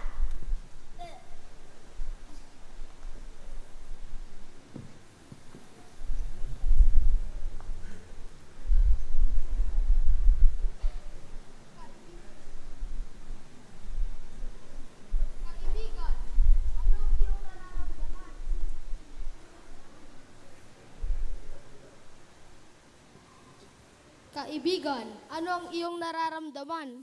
Sakit sa bulsa? Sakit sa puso? O sakit sa spiritual man? Si Dr. Provi magpakonsulta ka. Ang reseta niya, ang Biblia. Tiyak nagagaling ka. Tahimik!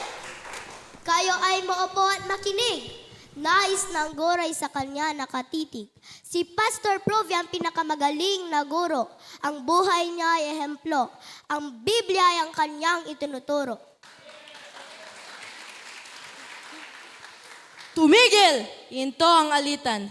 Si Attorney Provy, aayusin niya ang bawat pusong mali ang lakad sa pamamagitan ng Biblia na kanyang gamit sa pamamalakad.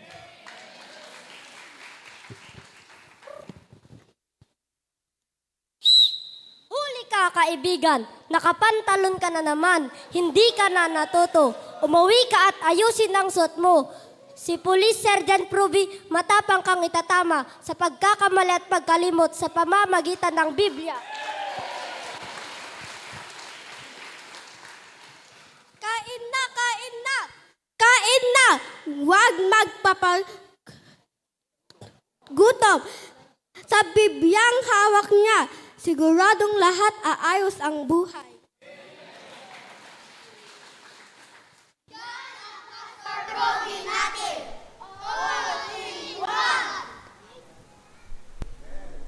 Ang ministry hinding-hindi na iiwan. Panalangin natin ay kanyang kailangan, kaya ating suportahan at pasalamatan. Araw na ito ay kanyang kaarawan, kaya dapat inabas ang pera at regaluhan. Ang pinakapoging pastor sa buong karawakan. Pastor Roby, maligayang kaarawan!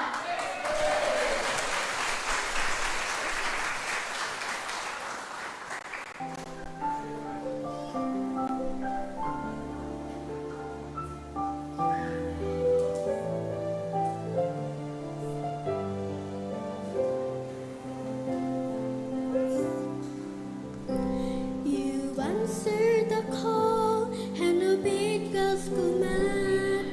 He sent you here, we know you're in His hand. Your message from the world touches our very soul. We've seen your faithfulness and we want you to know. Pastor, we love you. We appreciate all you do. And that is the sacrifice you made for Jesus Christ. You prayed for the lost, and God leads them to the cross. And we know one day you'll hear your Father say, "My child, well done. My child, well done." In the still quiet place, on your knees in prayer, God sees your tears and your burdens you bear. Lord's by your side, presses all that you do.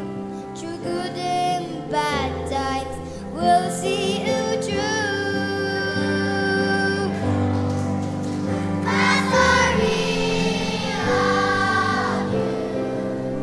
We appreciate all you do. And God sees the sacrifice. 'Cause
Happy 39th birthday, Pastor Proby.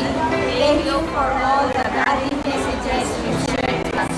We love you and God bless you. From HBBC Hong Kong Outreach. Happy 39th birthday, Pastor. Peter, as the years go by, God bless you. Mabuhay si Pastor. Pastor Proby, your labor is not in vain in the Lord. 1 Corinthians 15:15. A blessed 39th birthday, Pastor, from HBBC Batak Hawaii Outreach. Happy blessed 39th birthday, Pastor. Thank you so much, Pastor, for your tireless efforts in teaching us the Word of God. God bless you more and more. Happy birthday, Pastor Proby, from HBBC Gilas Outreach. Pastor, your wisdom and encouragement have inspired us to grow in our faith and to live with purpose and compassion. We are truly blessed to have you leading us on the journey of faith. A blessed 39th birthday, Pastor Proby. HBBC Sarap is always praying for you. Keep on serving the Lord. Nagansak at nagasat ang nagkasalay mo, Pastor Proby. Pagyaman kami inibiyag sa unhat mo. Mas panagtatarabay mo kada kami. We love you, Pastor. From HBBC Lasal Outreach. Our blessed birthday, po, Pastor. Thank you for your labor of love. We love you from Victor Outreach. Aloha! A blessed 39th birthday, Pastor Proby. We love you. We are praying for you. God bless. Happy 39th birthday, Pastor Proby. HBBC Loa and San Nicolas will forever be grateful unto the Lord for giving us a pastor so dedicated and steadfast to His calling to pastor us, lead us, guide us. Thank you for your work of faith, labor of love, and patience of hope. Again, happy birthday, Pastor Proby. We love you and we are ready for you. To our beloved Senior Pastor, your profound wisdom and steadfast leadership have ignited our hearts with love and passion for serving God. Through our ministries, inspired by your dedication to spreading God's Word and changing our lives. As we celebrate this milestone, we express our gratefulness to God for your life. We are excited to be with you as we grow in spirit and press on, serving the Lord. May God continue to bless you abundantly, granting you strength, joy, and wisdom. HBBC Claveria is with you in prayer and in service. A happy and blessed 39th birthday, Pastor Proby.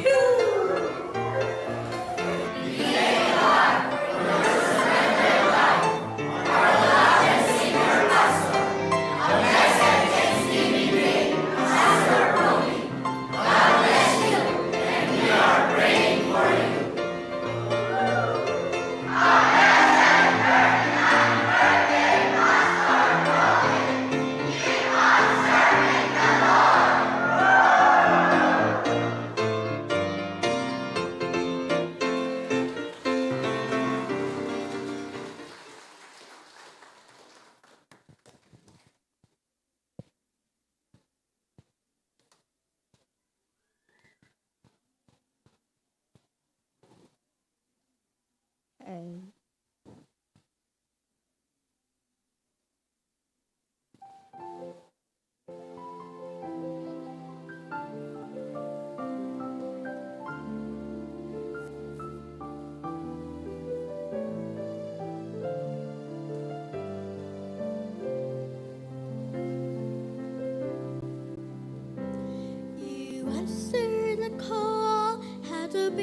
His command. He sent you here. We know you're in His hand. Your message from the world touches our very souls. We've seen your faithfulness, and we want you to know.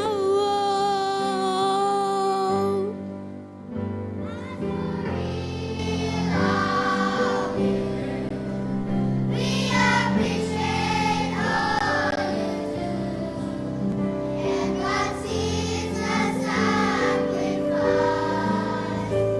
you made for Jesus Christ.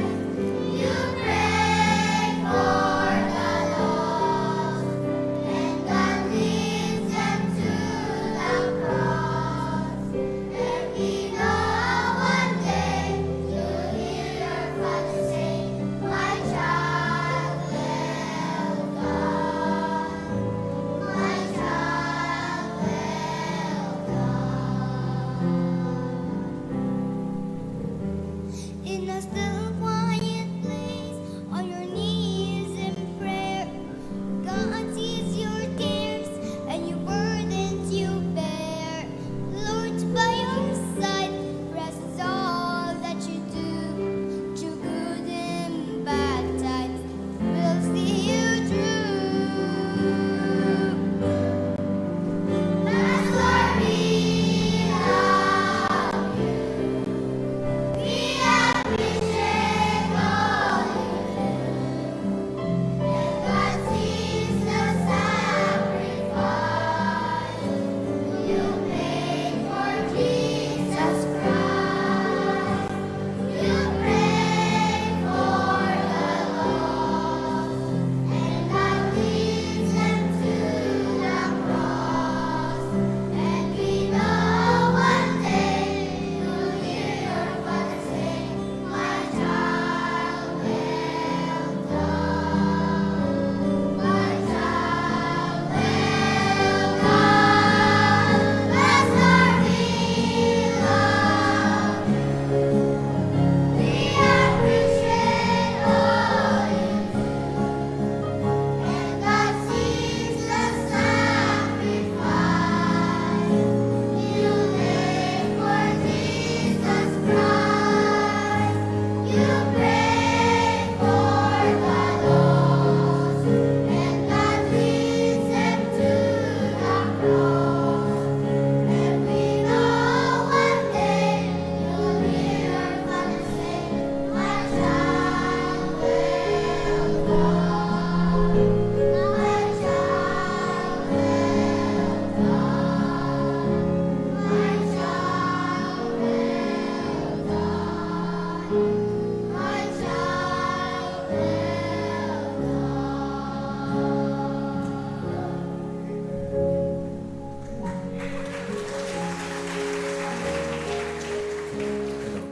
Okay. I'd like to thank all of you kids for your gift to me as your pastor. Palakpakan natin sila. Oo. Napakaganda naman na batang-bata pa ay matuto na silang mahalin ang kanilang pastor. You know, train up a child in the way he should go, and when he is old, he will not depart from it. Praise God. Taubing dapay kakabsat ket mairuwamdan. Nga muda nga raumen ken ayaten dayjay adipon ti Apo nga insagot na para iti church. Amen. Di ko alam kung magkano ang laman nito, but what can you expect from a child? But I just praise the Lord. It's not the amount here that I see, but it is their heart. And thank you for you parents, no? Kayo rin ang nagbigay nito di ba? Okay? But thank you so much. And praise God for the HBBC family. Maraming salamat sa inyong lahat for your very warm greetings. You took time to come together as a group and organize your message to greet me on this Pastor Sunday. Thank you for your efforts, for coming together just so you could give me those greetings. God bless you continually.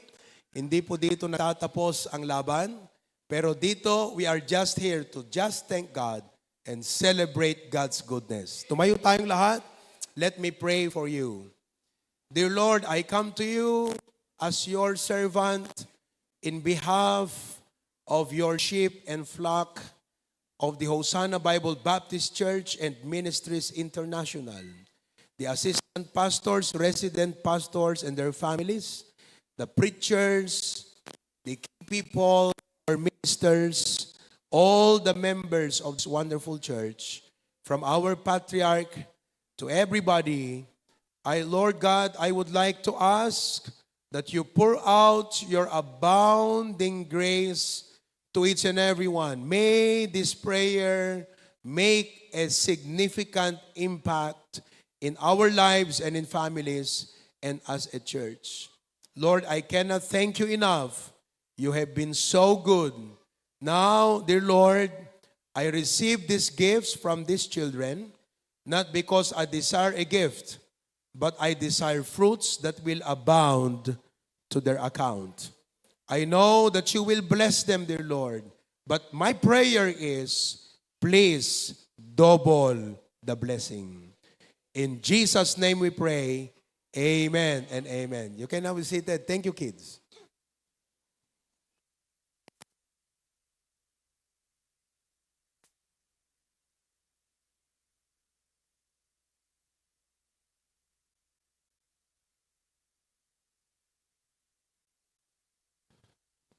Before we hear our guest speaker this morning, are you excited?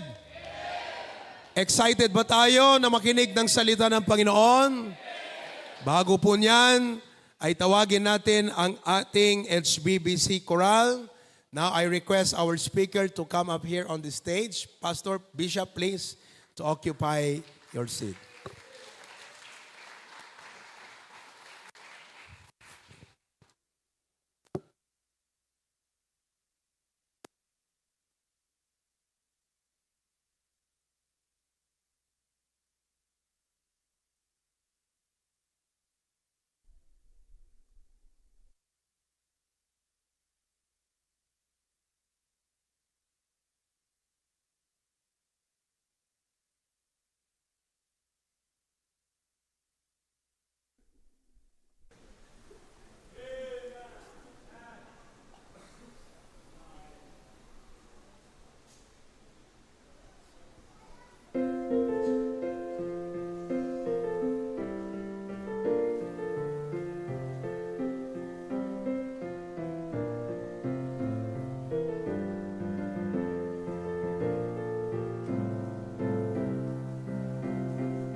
Amen. Thank you so much, Coral. Oh, may pag-gift pa. Amen. Thank you very much. Amen. Amen. Amen. Dali kayo rito, manalangin tayo. I would like to pray for you. Hindi pwedeng matanggap ko to na walang pagpapala ng Panginoon sa inyo. Oh, pakikuha mo nga yung box ko dyan. Ayan ang tinatawag na treasury box. Oo. Yung awit nyo, may hindi ako nagustuhan dun eh. Yung sabi nyong pagtanda. Ayoko yun eh. Ayaw nating tumanda. Amen? Maganda yung tumanda. Tumanda ibig sabihin, nagmamature. Pero yung tumanda sa edad. Well, realistically, kahit ayaw man natin, salamat, thank you. Kahit ayaw man natin, hindi talaga natin mapigilan ng pagtanda. Amen po ba? Pero sa aking pagtanda, una sa lahat, kasama ko ang Diyos. Sa aking pagtanda, kasama ko ang aking minamahal na asawa. By the grace of God, kung loobin ng Panginoon, sa aking pagtanda, kasama ko si Pastor June. Pero, syempre, alangan naman na kung 30 years pa ako, 30 years pa rin siya. From now, di ba? Pero, sa aking pagtanda, by the grace of God, kasama ko kayo. Hindi lang po ito ay samahan na barkadahan, kundi kasama ko kayo sa gawain ng ating Panginoon. There is so much work to be done. Amen? So let's work together, HBBC. God has a lot of things in store for us. Amen? In fact, today, our PD wanted to come and attend our service, pero mukhang may mga kinakailangang emergency kasi nagpahayag po siya ng desire that he would like to attend our service today with some chief of police. But we might be seeing them one of these Sundays. But anyway, we praise God that we could celebrate the Pastor's Sunday today. Amen? Let's pray. Salamat. Itong choir natin, alam niyo, gusto ko lang na i-highlight. Hindi po yung palaki ng kanilang ulo o sabihin na mas better sila kesa sa inyo. But it is only right and proper that I would like to thank you now for always being there when I say, magpipreach ako sa munisipyong ito. Gusto ko kayong kumanta. Alam nyo ba, mag-a-absent po sila ng Lunes. They will absent themselves from their workplace. So only they can sing para sila'y makaawit, mga kapatid, doon po sa munisipyo. Amen? Kaya maraming salamat sa inyo, Coral. Okay? Coral ka na rin. Luis, pambihira. Coral ka na rin, ha? Okay, let's all stand and pray. Dear Lord, again, I receive all of these gifts, not because I desire them, but thank you, Lord, for being so gracious to your servant. But I desire fruits that may abound to their account. Panginoon, kung tinitignan ko, madami, sunod-sunod ang mga commitments na aming mga ginawa at mga commitments na aming ibibigay pa. I could not imagine how your people can actually draw from their heart, draw from their savings, from their pockets, or even make sacrifices, or probably denying themselves na bibili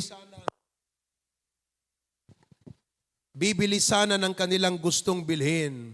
But they had to deny themselves because they love their pastor so much. Panginoon, by your grace, hindi naman po siguro ito ang kahuli-huliang birthday ng kanilang pastor, but they do not want to miss this opportunity that their pastor is going to celebrate his birthday without them expressing their love, prayer, and support. Kaya Panginoon, maraming salamat po. Kukwam ti gloria kandayaw, isublim kadakwada tit adu nga pamendisyon. In Jesus' name, amen. Thank you so much. Kanta kayo habang bumababa. Ready? Maligayang go!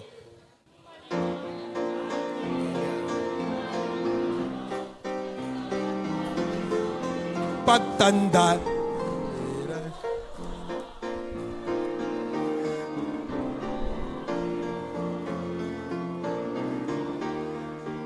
Amen. We are already full, but not yet totally filled. Because there is a very big space in our heart for the preaching of the Word of God. Alam niyo po kung bakit ganito ang ating ministry? Because of the molding from the preaching of the Word of God. Amen? Kaya't alam niyo po, talagang sabi ko nga, while fellowshipping with our guest speaker, hindi po tayo nagkamali. At lalong-lalong hindi nagkamali ang Diyos na dinala ang kanyang lingkod upang tayo ay hamunin at i-inspire ng salita ng Diyos ngayong umaga. Kaya't without further ado, sapagkat nakahanda yung igado. Amen? Without further ado, tumayo po tayong lahat as we welcome to the HBBC pulpit, Bishop Freddy De Vega. Amen. Good morning, everyone. Are you happy today? Are you excited? Wow, what a church. What a singing, what a service. What a wonderful God. Amen? And advance happy birthday sa ating mahal na pastor. Of course, Patriarch, at sa mga pastors na kasama natin ngayon, at sa lahat ng nandito, I can say na ako po ay sobrang privileged to be here this morning para sa napakasayang okasyon at yung mga na-witness ko po sa ilang mga araw pa lang, nakaka-overwhelm na po mga kapatid. Napaka-makapangyarihan ng kamay ng Diyos. Napakabuti ng ating Panginoon. So sige po, maupo muna po kayo. Again, Pastor Prof, thank you so much for trusting me. Thank you for this.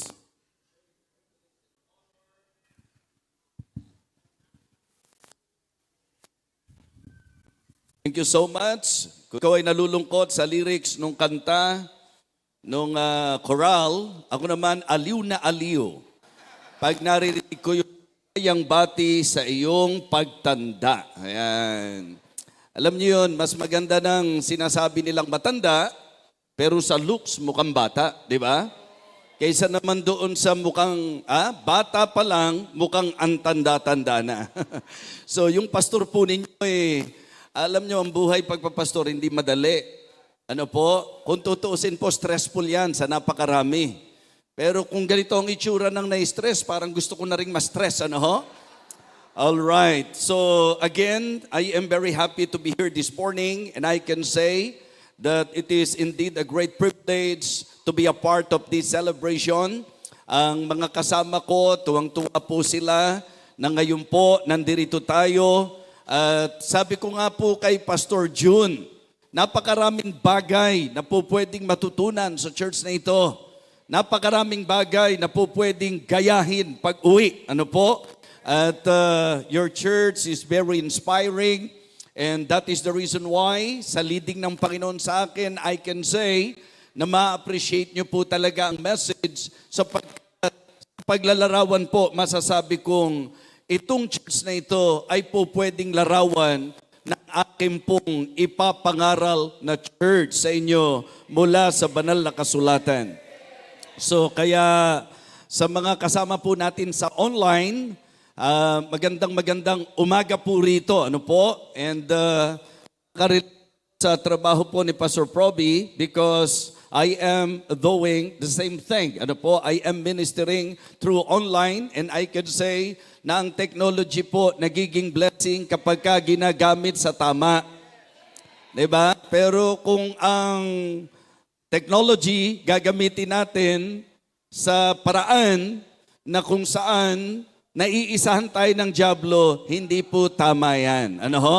So kaya ako po'y nagpapasalamat sa Panginoon for giving me this great opportunity to be a channel of His blessing to all of you, sa mga nagpakain sa amin at magpapakain pa sa amin. Maraming salamat sa inyo. Ito po ang kauna-unahang pagkakataon sa aking 57 years na existence na makakain ng okra. Sa mga nakakakilala po sa akin, ang okra po ay meron pong makasaysayang kwento sa buhay ko. Sapagkat dahil sa okra na yan, muntik na po akong matalikod sa Panginoon.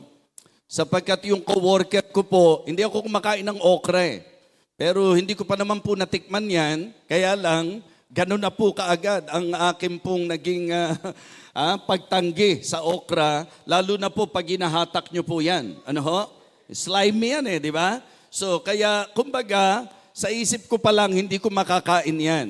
Kaya po, ang lungkot ng buhay ko na 57 years hindi ako kumain yan. Ngayon po, ang saya-saya kain ako ng okra. Kung noon, yung coworker ko na naglagay ng okra doon sa kanin namin, kumuntik nang maging dahilan na mag-away kami at matalikod ako. Ngayon po, mukhang ang okra na yan ang magiging dahilan para lalo akong ganahang maglingkod sa Panginoon. Ayan. Okay, so this time, I believe we are all ready for the preaching of God's Word because I believe na ang totoong Baptist favorite ay ang preaching of the Word of God. Amen? We love everything sa ating pong service, but again, wala pong substitute, wala pong alternative sa importansya ng pangangaral ng salita ng Diyos. Kaya gusto ko pong malaman, lahat ng excited sa preaching, please shout, Amen! Nakita nyo, pati yung mga nasa online, narinig natin, mga sumigaw sila. Di ba? So, kunin na po natin ang ating mga Bible. 1 Thessalonians chapter 1. 1 Thessalonians chapter 1.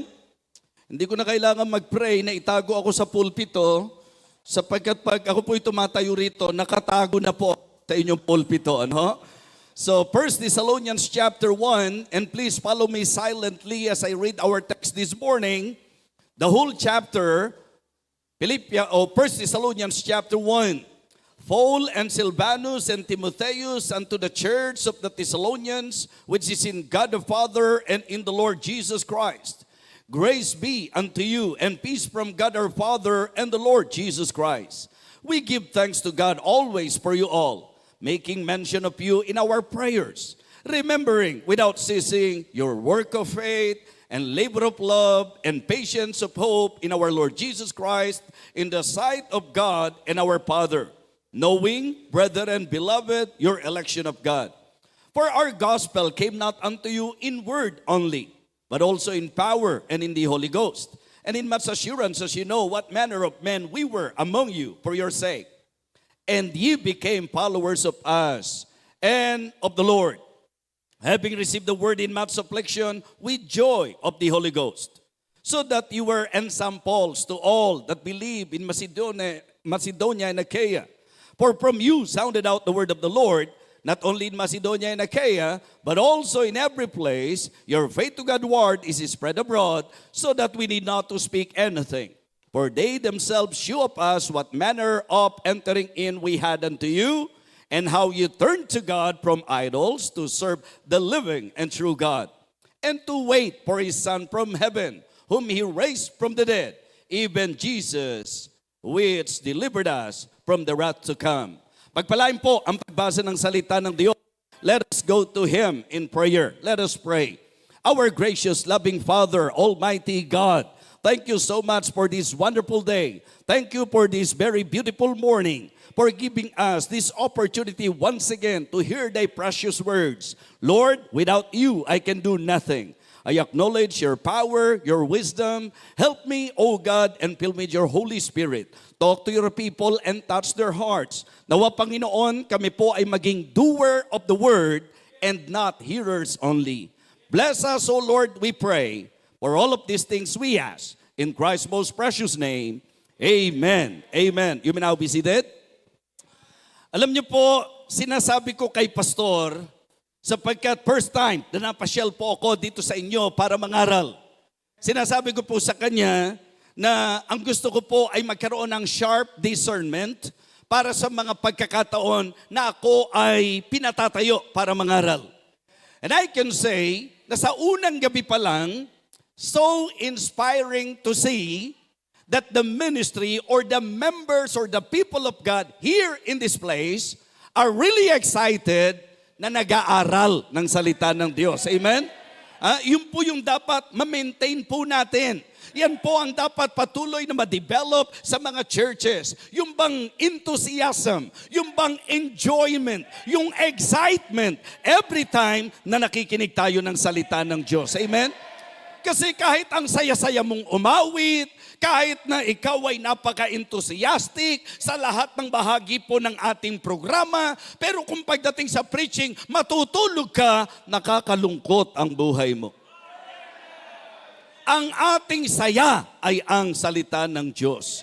At ngayon po, mga kapatid, in our text, atin pong nabigyang pansin ang sinulatang church ni Apostle Paul, ang Thessalonian Church. Ito po ay bahagi ng kanyang missionary journey. Na kung titignan po natin sa 1 Thessalonians chapter 2, binigyan tayo ng idea na katulad po ng kung paano sinimula ni Pastor June ng patriarch na ito ang gawain na hindi magaan, hindi madali. The same thing is true when the Apostle Paul started this ministry in 1 Thessalonians chapter 2. Ang sabi niya, for ye yourselves, brethren, know our entrance in unto you, that it was not in vain. But even after we have suffered before and were shamefully entreated, as you know, we were bold in our God to speak unto you the gospel of the grace of God with much contention. Amen? So, yun po ang dapat na ma-appreciate ng mga members na ang church. Ngayon, ang ganda-ganda ng building, huwag niyong isipin nung nagsimula ito, ganito na kaagad ang building. Huwag niyong isipin nung nagsimula ito, ganito na karami ang tao, ganito na kaganda. Yung napagandang grand piano ninyo, amen? O mini grand piano ninyo. Mga kapatid, what I meant to say is that all the pastors na nakakarinig sa akin ngayon, I'm sure nakaka-relate tayo. Alam niyo po ba na napakahirap ng naranasan ni Apostle Paul sa kanyang naging pagmiministeryo dito sa Thessalonica? Ito yung dahilan, mga kapatid, kung bakit talagang si Apostol Pablo sobrang concerned sa church. And that is the same thing that you need to observe, that in the heart of your pastor, grabe yung kanyang malasakit po sa atin. So dito po, mga kapatid, sinulatan po ni Apostle Paul ang mga mananampalataya. At ang nais ko pong bigyan ng pansin, yung sinabi po ng verse number 6. And ye became followers of us and of the Lord, having received the word in much affliction, with joy of the Holy Ghost. Gusto kong bigyang pansin po natin, mga kapatid, kung anong klaseng church ito. Alam nyo, it is also good to learn from the Bible yung bang iba't ibang kwento ng church. Halimbawa po, pagka pinag-usapan ang Corinthian church, ano kaagad ang naiisip natin? Carnality. Anong maiisip natin? Contention. Anong maiisip natin? Competition. Carnality, contention, and competition. Comparison. Yan ang makikita niyong problema nila. And that is the reason why when the Apostle Paul wrote to them, yun yung niliwanag ni Apostle Pablo. Narating sa akin ang balita, nagkakagulo kayo. Di po ba? Pero ibahin nyo ang Thessalonica. I can say that the Thessalonian church is a harmonious church. Ibig sabihin, para silang HBBC. Sila po ay church na nagkakasundo, hindi nagpapagalingan, hindi nagpapaligsahan, hindi nagsisiraan, at lalong hindi naninira ng kanilang pastor. Amen? Yan po ang Thessalonian Church. Sila po ay harmonious church. And you know what? Pagka ang church harmonious, in effect, yan po'y magiging healthy church. Di ba? Healthy church. Yung idea po ng Ephesians chapter 4, inilarawan sa katawan na ang sabi po, fitly joined together and compacted with every joint supply it. Ini-imagine ko po, may doktor tayo dito. Yung batang-batang doktor natin dito. Hindi ba ang healthy body, yung pong may magandang flow, yung blood flow na tinatawag. Di ba? Tapos, maganda rin po na yung pagkakasugpong ng mga katawan natin, yung pagkakadugtong-dugtong, mga kapatid, maganda rin po ang ugnayan. So, ang gusto kong sabihin, because this church is a harmonious church, that is why sila po'y healthy. Malusog, mga kapatid. Parang ganito, buhay na buhay.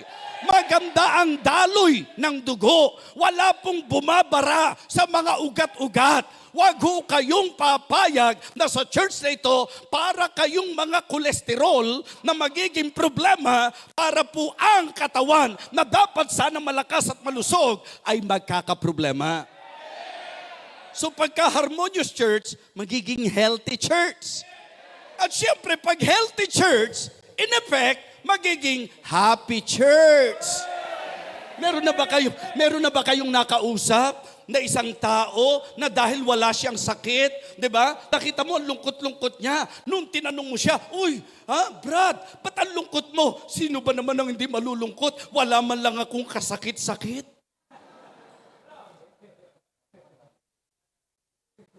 Hindi normal 'yun. Dapat doon pa-check up, 'di ba? Mga kapatid, kahit wala kang maraming pera, pag healthy ka, happy ka. Amen? So kaya yun ang dapat pangarapin natin. Kanina ang ganda ng Sunday school natin tungkol sa goal na magdadala sa atin ng significant, different, di po ba? Mga kapatid, importante po yan na ang pangarapin natin, harmonious church. Ang pangarapin natin, healthy church. Ang pangarapin natin, happy church. Pag harmonious, healthy. Pag harmonious and healthy, happy. Kaya ang lalabas yun, magiging honorable church. Ay, grabe yan. Pag ang church mo, ganito kaganda, ang sarap makipagkwentuhan. Yung bang napagkakamalian ka pa ng iba na ang yabang mo, pero ang totoo nun, hindi ka naman mayabang. Masaya ka lang sapagkat ang church nagkakasundo. Masaya ka lang sapagkat ang church malusog. Masaya ka lang sapagkat and ye became imitators of us and of the Lord. Mga kapatid, walang masamang manggaya. Basta ang gagayahin, tama. Pagka tama, tapos, para wag lang masabing hindi ka nang gagaya, hindi mo gagawin, samantalang tama, ipinakita ng Diyos sa'yo, yun ang kayabangan. Yun po yung pride.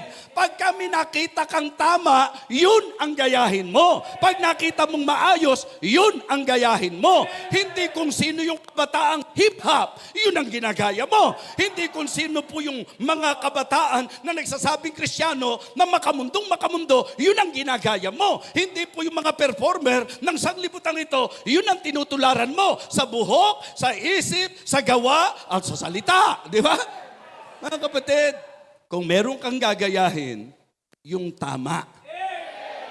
At yung po, hindi ba, ang sabi ni Apostol Pablo, be ye followers of me, even as I follow Christ. I am of Christ. Di ba? Tularan niyo ako. Yun po ang kalidad nito. And ye became followers of us and of the Lord. Naging imitator sila. Kaya tayo po, gayahin natin yung manggagaya. Amen?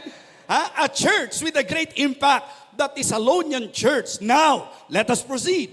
Ano po yung tatlong napakagandang kalidad na makikita natin? Yung pong tatlong ang titinding characteristics ng Thessalonian Church. Number 1, kaya po sila naging church na meron pong great impact. Kaya sila naging honorable church. Number 1, because of their godly reputation in the ministry of God. Yes! Because of their godly reputation in the ministry of God. Sabi nung iba, wala akong pakialam sa sasabihin ng tao. Hindi po pwede yun. Sa Biblia po, ang sabi, a good name is rather to be chosen than find riches.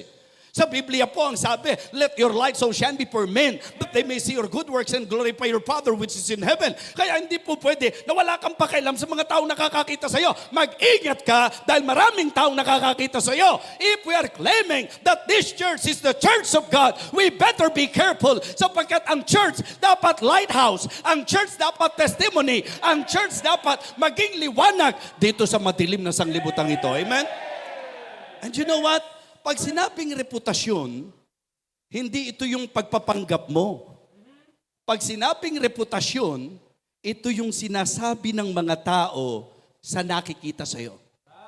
Ha? Testimony, kumbaga. Alam nyo, malayo si Paul. In fact, sinulatan sila. Pero malayo si Pablo when he wrote to them.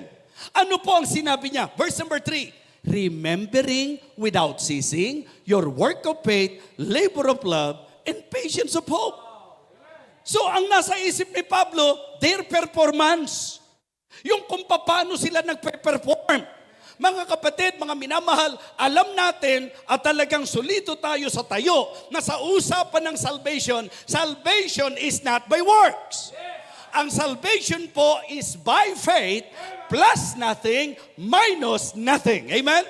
Yun po ang kaligtasan natin, pananampalataya. Kaya si Paul, nung kanyang turuan ng mga tao, sinasabi niya, therefore we conclude that a man is justified by faith without the deeds of the law. Ang sabi po niya, for by grace are ye saved through faith, and that not of yourself, it is the gift of God, not of works, lest any man should boast. Very firm yan. Yung mga hindi nakakaintindi ng Bible, pinag-away si James at saka si Paul.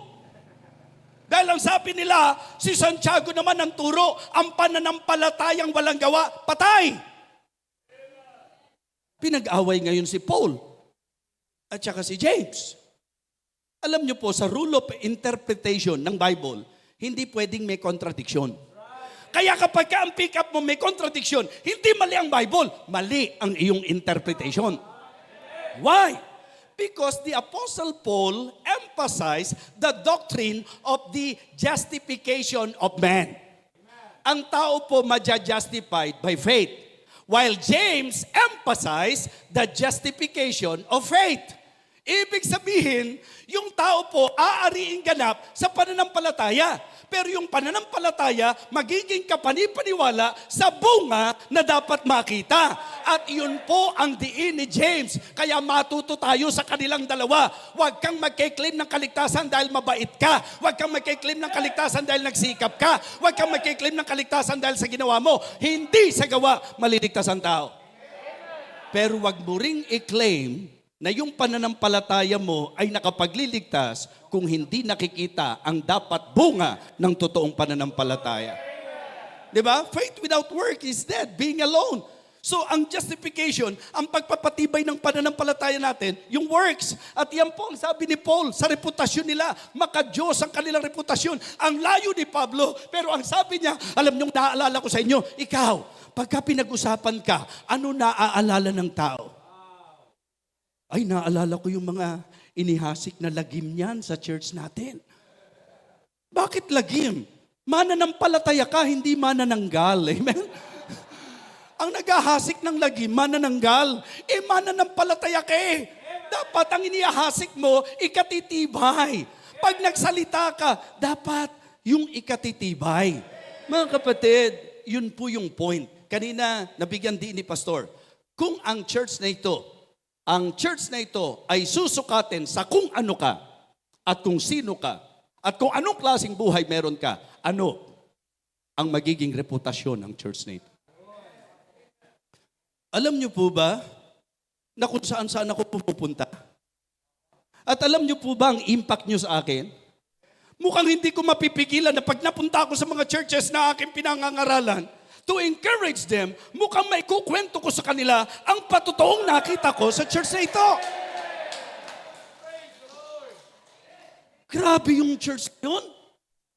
Pag nagpakain, talagang hindi ka paalisin ng hindi lumalaki tiyan mo.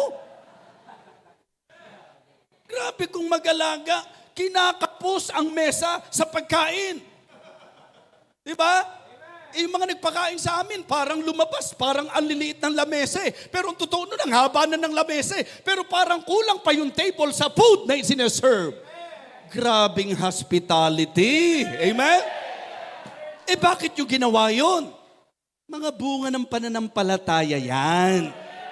So meron pong dapat manifestation ng faith natin. So work of faith, yun po yung kanilang performance. And then, labor of love. This is about their passion. Diba? Yung klase ng kanilang pag-ibig at puso. Church, hindi na ho kailangan magkakilala tayo ng matagal. Sa aking na-witness, sa aking nakita, kung paano kayo mag-alaga ng pastor, kung paano kayo gumigising ng napakaaga, kung paano kayo mag-practice, kung paano kayo mag-ministeryo. Enough for me to think that this church really loved the Lord. Amen? Yung work at saka yung labor, hindi exactly the same. Pero lumalabas po yung labor, medyo mataas na antas yan. Hindi lang yan basta gawa, kundi pagpapagod talaga, pagpapagal talaga, pagpapakasakit talaga. Kaya work as the product of their faith and then labor as a proof of their love. Di ba? Pagka po nagmamahal, walang malayo, malapit, di ba? Minsan yun ang kinakatwiran natin eh. Ang layo kasi ng church. Eh buti pa po yung mga naibig, mga kapatid, di ba? Yung kapag ka po, ano bang tawag doon? Ay-ayatin. Di ba? Parang, alam nyo po, pag ikaw nagmahal, malayo man malapit din, pilit ko ring mararating. Wag lamang masabi mo, hindi kita ginigiliw. Ginigiliw kitang tunay, di ba? Pagka nagmamahal anong malayo Kaya pag tinignan nyo po, yung usapang pagmamahalan, kahit taga Isabela yan, pupuntahan yan. Amen? Dadalan pa ng bulaklak yan sa graduation day. Narinig ko po yung love story nila, pastor Mga kapatid, walang reklamo pagka may pagmamahal. Diba? Laging may katwiran sa ayaw. Laging may dahilan yung ayaw, pero laging may paraan. Ang mali. Kaya yung wife ko, nung niligawan ko, sabi ko sa kanya, Marisa, nalalaman kong ako hindi nararapat. Sa angkin mong gandang hanga ang lahat. Subalit yaring pusong palibasay sa diyang tapat. Harangan mo ng patalim, ay hindi mo masisinda. Aba, pambihira. Imagine nyo po, sinabihan ko ng ganon, kahit ganito yung tsura ko, sinagot ako Mga kapatid, mga babae, di ba pagka nararamdaman nyo na matindi yung pagmamahal, namumub kayo, natouch kayo? Iniisip ko lang ang Diyos Di ba? Iniisip ko lang ang Diyos. Kung paano po kaya, mga kapatid, na maramdaman niya, habang nakikita niya na kahit wala ka namang maraming pera, kung magbigay ka, wagas. Di ba? Yung kahit na sabihin natin, may nararamdaman ka, attend ka pa rin ng church. Merong mga pagkakataon na may mga offer sa iyo ang sanglibutan, dinidisregard mo. Why? Sapagkat mas mahal mo ang Panginoon. Handa kang mahirapan, handa kang masaktan. Mga kapatid, their performance, work of faith, their passion, labor of love, their patience. Mga kapatid, ito yung patience of hope. Sila po yung hindi mapapagod hindi bibigay sa pagod. Alam niyo kung bakit? Kasi may blessed hope. Meron pong mga churches ngayon, pastor, parang hindi na po naniniwalang babalik ang Panginoon. Di ba? May mga members kung makasigaw, babalik ang Panginoon. Amen! Pero, tanong mo kung may ginagawa, wala. Alam niyo po bang mahirap pagtagpuin yun? Yung naniniwala kang babalik ang Panginoon, tapos wala kang ginagawa sa Kanya? Ang mga totoong naniniwalang babalik ang Panginoon, titiyakin ko sa inyo mga kapatid, magmamasipag yan sa gawain. Magiging masigasig yan. Handang magsakripisyo yan. Kahit masaktan yan, kahit napakainit, kahit umuulan, wala sa panahon, kundi nasa pag-ibig sa Panginoon at nasa pag-asa sa Panginoon. Okay? Ang sabi ni Paul, remembering without ceasing your work of faith, labor of love, and patience of hope. Okay? Tapos na po tayo dyan. Sa pangalawa na po tayo. Ito ang magandang gayahin natin, church Mga kapatid, because of their good reception to the message of God. Kaya honorable to Kaya ang lakas ng impact nito Kasi yung reception nila sa salita ng Diyos, heto na naman ako, babalik na naman ako, sasabihin ko na naman na yan ang eksaktong nakikita ko sa inyo, yung excitement ninyo pagka kayo makikinig ng salita ng Diyos. Amen? Ang sabi po niya, ang linaw, and you became followers of the Lord, having received the word in much affliction with joy of the Holy Ghost, in verse number 7, so that you were ensamples to all that believe in Macedonia and Achaia, for from you sounded out the word of the Lord, not only in Macedonia and Achaia, but also in every place. Your faith to God's word is spread abroad, so that we need not to speak anything. Amen? Kumbaga, hindi na kailangang magkwento eh. Talagang damang-damay. Nangangalat, mga kapatid. Ang ibang mga Kristiyano, hindi po nangangalat, nagkakalat. Alam niyo ba yung nagkakalat dito sa, halimbawa, sumali ka sa singing contest. Di ba? Yung tono dito, pero ikaw, ang kanta mo pa ganun. Ang tawag doon, nagkakalat. Ano ha? So, tapos, sa buhay, sinasabi mo, Kristiyano ka. Pero kasama ka ng mga umiinom, kasama ka ng mga tagamundo, kasama ka sa mga activities na nasa sanglibutan. Ha? Nagkakalat ka. Sinisira mo pangalan ng Panginoon. Sinisira mo ang patotoo ng Kristyanismo. Why? Because according to the Word of God, let them that name it the name of Christ depart from iniquity and have no fellowship with the unfruitful works of darkness, but rather reprove them. Hindi dapat maging masaya ang isang nagsasabing Kristiyano sa mga kasiyahan ng mundong ito.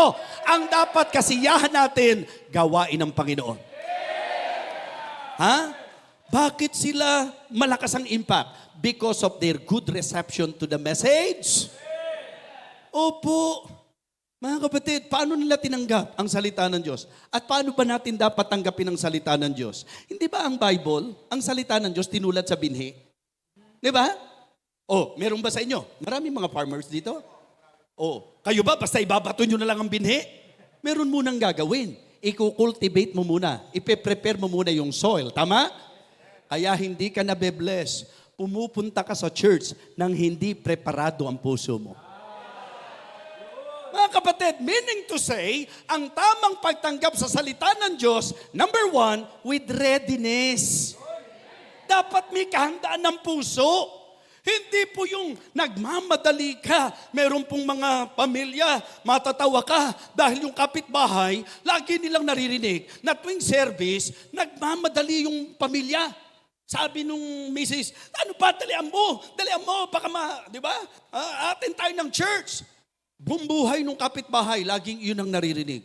Sabi po nung kapitbahay, grabe tong Baptist na to. Ibang klase. Tuwing aatin ng church nila, talagang excited, nagmamadali lagi. Pero ang totoo nun, kaya pala lagi nagmamadali, alas 8 service, 8:30 na, nasa bahay pa.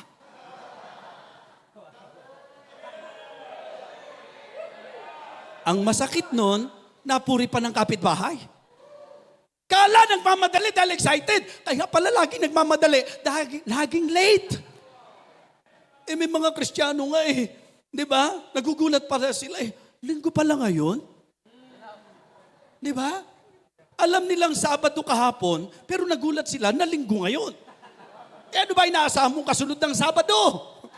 Yung iba naman, Sabado pa lang, na may problema na. O ba't mainit ulo mo? Ba't ang lungkot mo? Kasi Sabado na naman ano problema sa Sabado? Di bukas, linggo na naman. Hindi magandang tanawin yun. Ang magandang tanawin, yung mga Kristiyanong Sabado pa lang, mga excited na, ba't ang saya-saya mo? Linggo na naman bukas! Church na naman tayo!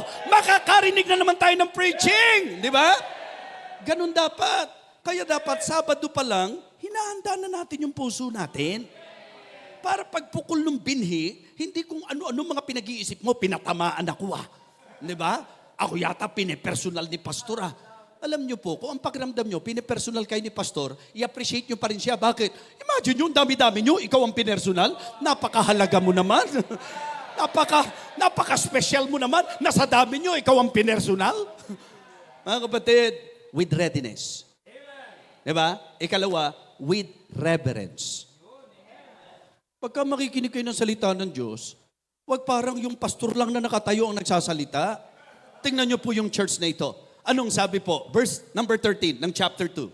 1 Thessalonians chapter 2 and verse number 13. For this cause also thank we God without ceasing, because when ye receive the word of God, which ye have heard of us, ye receive it not as the word of man, but as it is in truth, the word of God, which effectually worketh also in you that believe. Amen?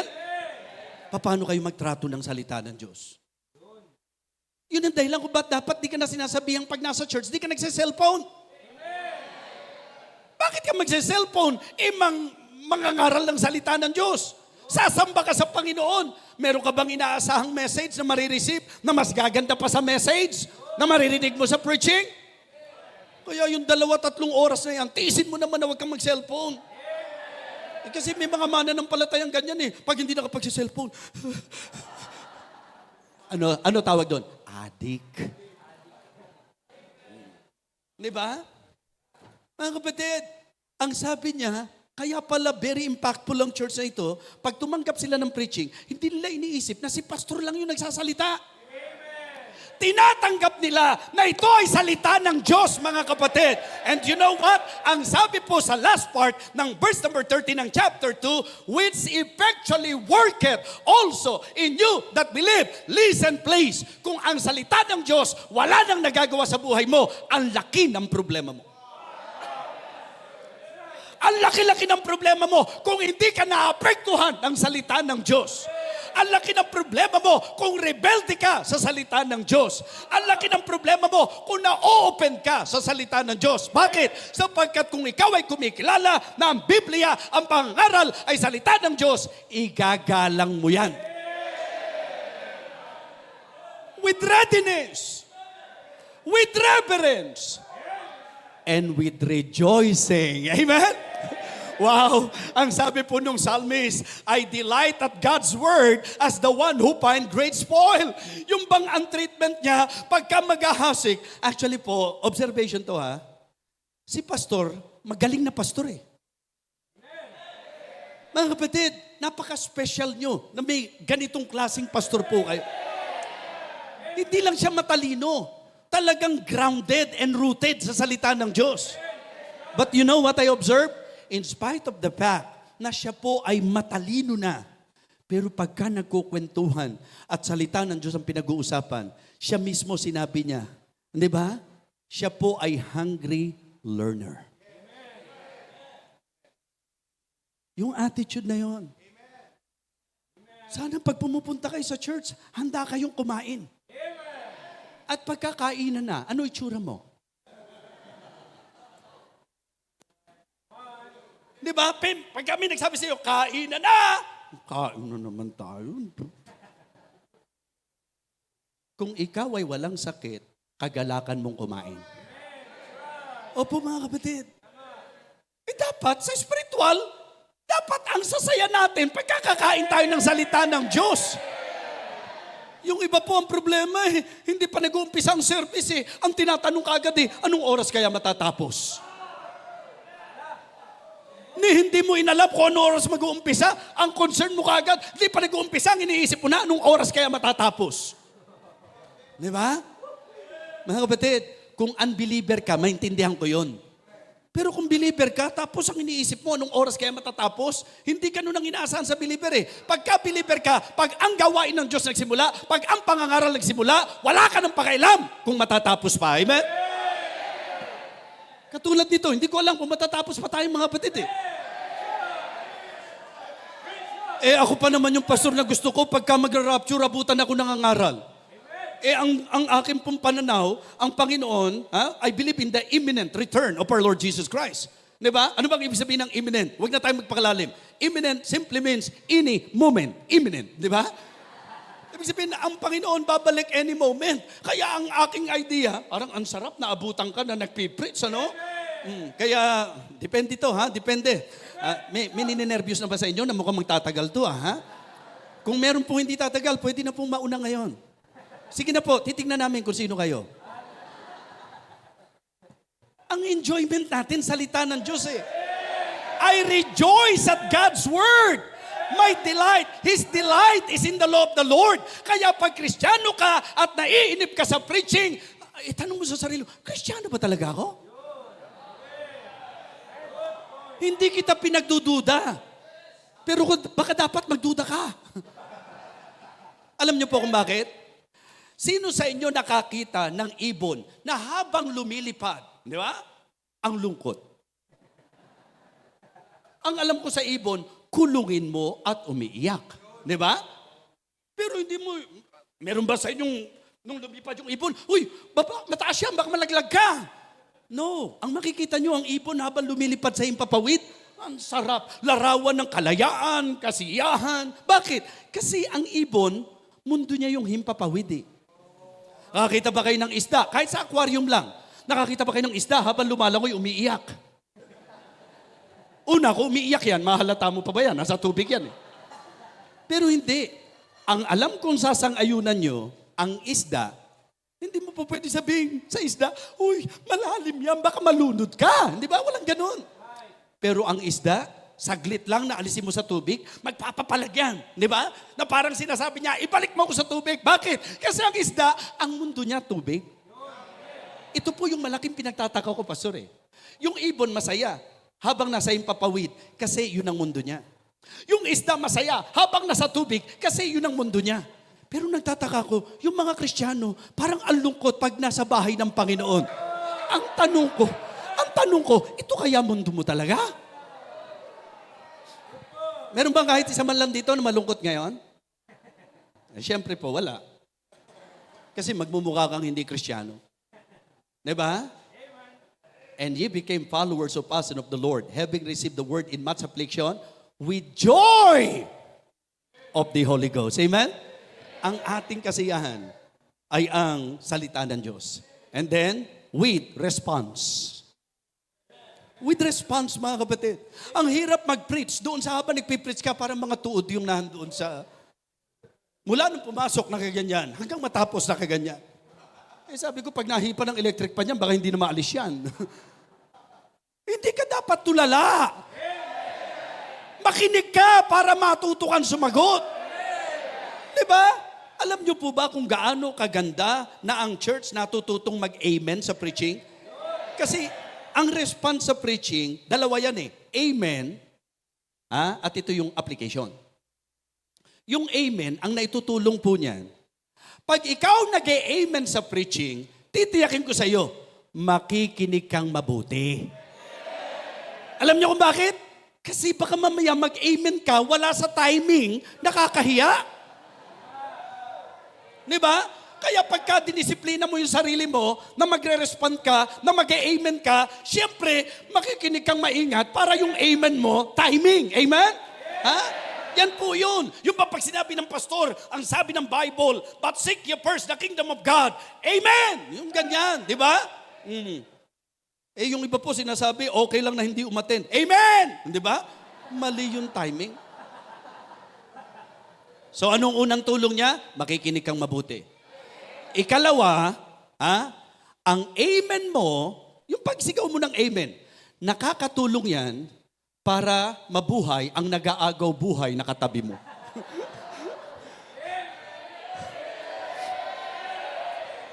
Alam nyo po, bilang tao, napapagod tayo eh. Galing ka sa trabaho, syempre, nagpipilit ka umatin sa church. Oh, by the way, ako naman po, napaka-considerate ko naman. Kasi yung antukin, natural yan eh. Kaya lang may mga mananampalatayang buhay na niya yun eh. Para bang taga-anchok? Di ba? Yung lagi ina-anchok, mga kapatid. Di ba? Kung pagod yan. Ngayon, pagka naman inaantok yan, hindi naman natin right away, negatibo tayo dyan. Kasi makikita nyo rin naman na may mga inaantok, pero lumalaban. Yung, di ba? Yung lumalaban. At ang katibayan na lumalaban, minsan nga, ano ba ito? Di ba? Sinasampal pa niya sarili niya eh. Di ba? Eh yung pagkahirap na hirap siya, humihingi pa nga tulong. Sampalin mo nga ako, sampalin mo nga ako. So nakita niyo po, samantalang kung nag-amen tayo, kung nakatabi ka nung ganyan, yung naghihingalo na, tapos bigla, di ba, ganyan na sana siya, laglag na sana, sana pag-amen. Amen! O, nagising yan. Kaya gawin nyo rin pong ministry yan.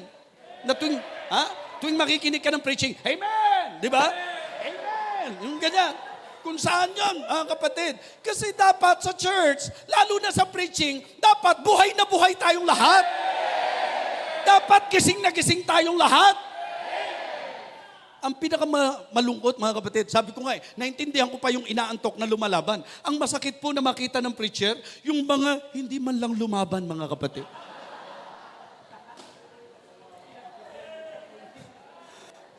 Yung po bang, nung nakatulog, nakangiti pang ganyan.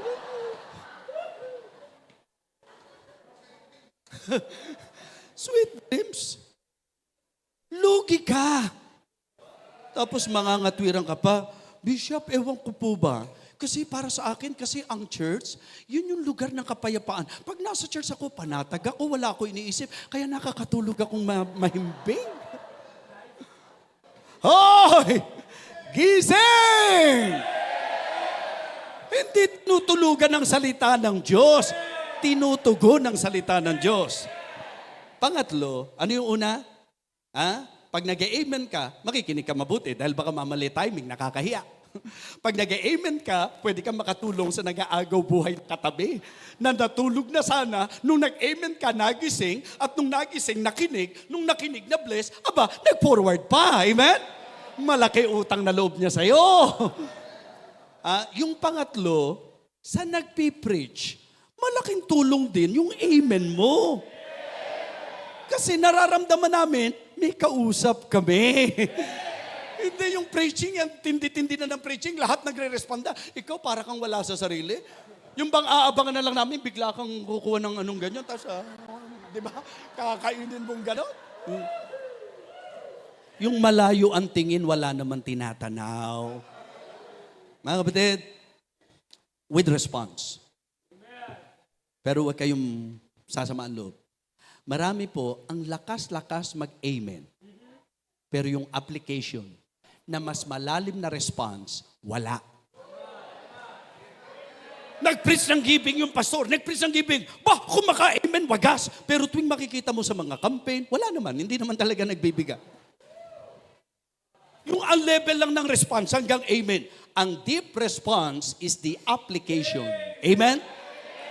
Kaya ho ang service, ang scope ng talagang service, before, during, and after. Opo, before, preparation. Before the service, preparation.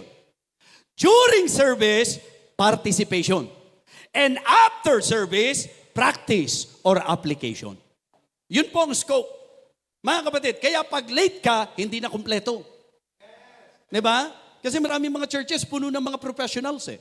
Kaya lang, ang problema, ang mga professionals nila, puro comers. Anong comers, pastor? Late comers.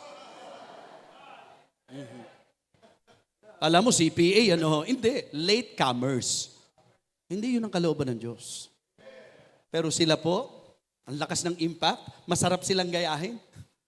Kasi, una, because of their godly reputation in the ministry of God. Second, because of their good reception to the message of God. With readiness, with reverence, with rejoicing, with response. Okay? Tapos na tayo sa pangalawa. Pangatlo na po, Pastor. Itutuloy ko po ba itong pangatlo? Oo. Kasi ito pong pangatlo, ito yung Pastor Sunday eh. The reason why I can say na sila po'y church na may matinding impact because of their great regard to the man of God. Masusukat nyo rin po ang isang church kung paano sila magbigay ng regard sa lingkod ng Panginoon. Alam niyo po ginawa nila Jason? Nung pong yung mga persecutor gustong patayin si Pablo, pinayagan po nila na sila po, kinaladkad nga po sila nilagay sila sa kahiyan, maingatan lang nilang man of God. Di ba? So it is very important for us to somehow learn this very important truth and very important message about doon po sa regard natin dapat sa lingkod ng Panginoon. Mga kapatid, tatlong bagay din po ang gusto ko ipakita sa inyo rito. Okay? Okay, yung acknowledgement. Diba? Their acknowledgement to the leadership of the man of God. Hey, Christians, it is good for us to be reminded na ang Biblia tinuturuan tayo na magbigay ng tamang pagkilala sa lingkod ng Panginoon. Tingnan nyo po mga kapatid. Actually, Pag iniisip ko po, ilang mga talata ito ho, bilisan na lang po natin. Pero alam ko, nasusundan niyo po ba ako mga kapatid? Diba? Tingnan niyo po sa Hebrews 13. Sa Hebrews chapter 13, verse 7, ang sabi po mga kapatid, remember them which have the rule over you, who have spoken unto you the word of God, whose faith follow, considering the end of their conversation. So ang ipinakita dyan, we need to remember the man of God.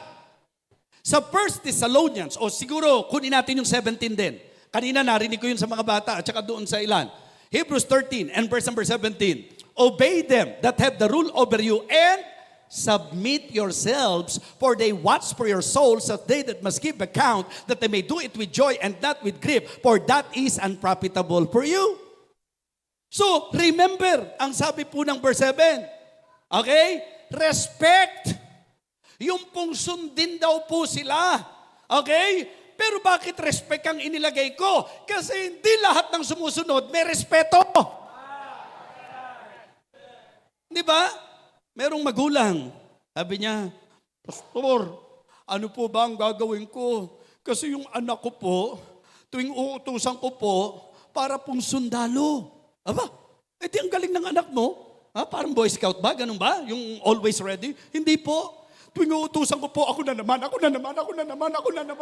Diba? Lagi na lang ako. Parang sundalo, nagmamarsya.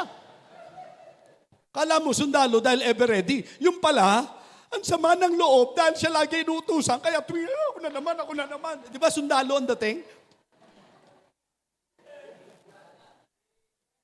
Members, hindi lahat ng sumusunod may respeto. May mga sumusunod na may mga sama ng kalooban. Kaya ang Biblia talaga napakakumpleto eh. Obey them that have the rule over you and submit yourselves. Dapat ang pagsunod natin may pagpapasakop, hindi yung laban sa kalooban. Di ba? So kaya napakatamis makita na ang mga mananampalataya marunong rumespeto sa pastor.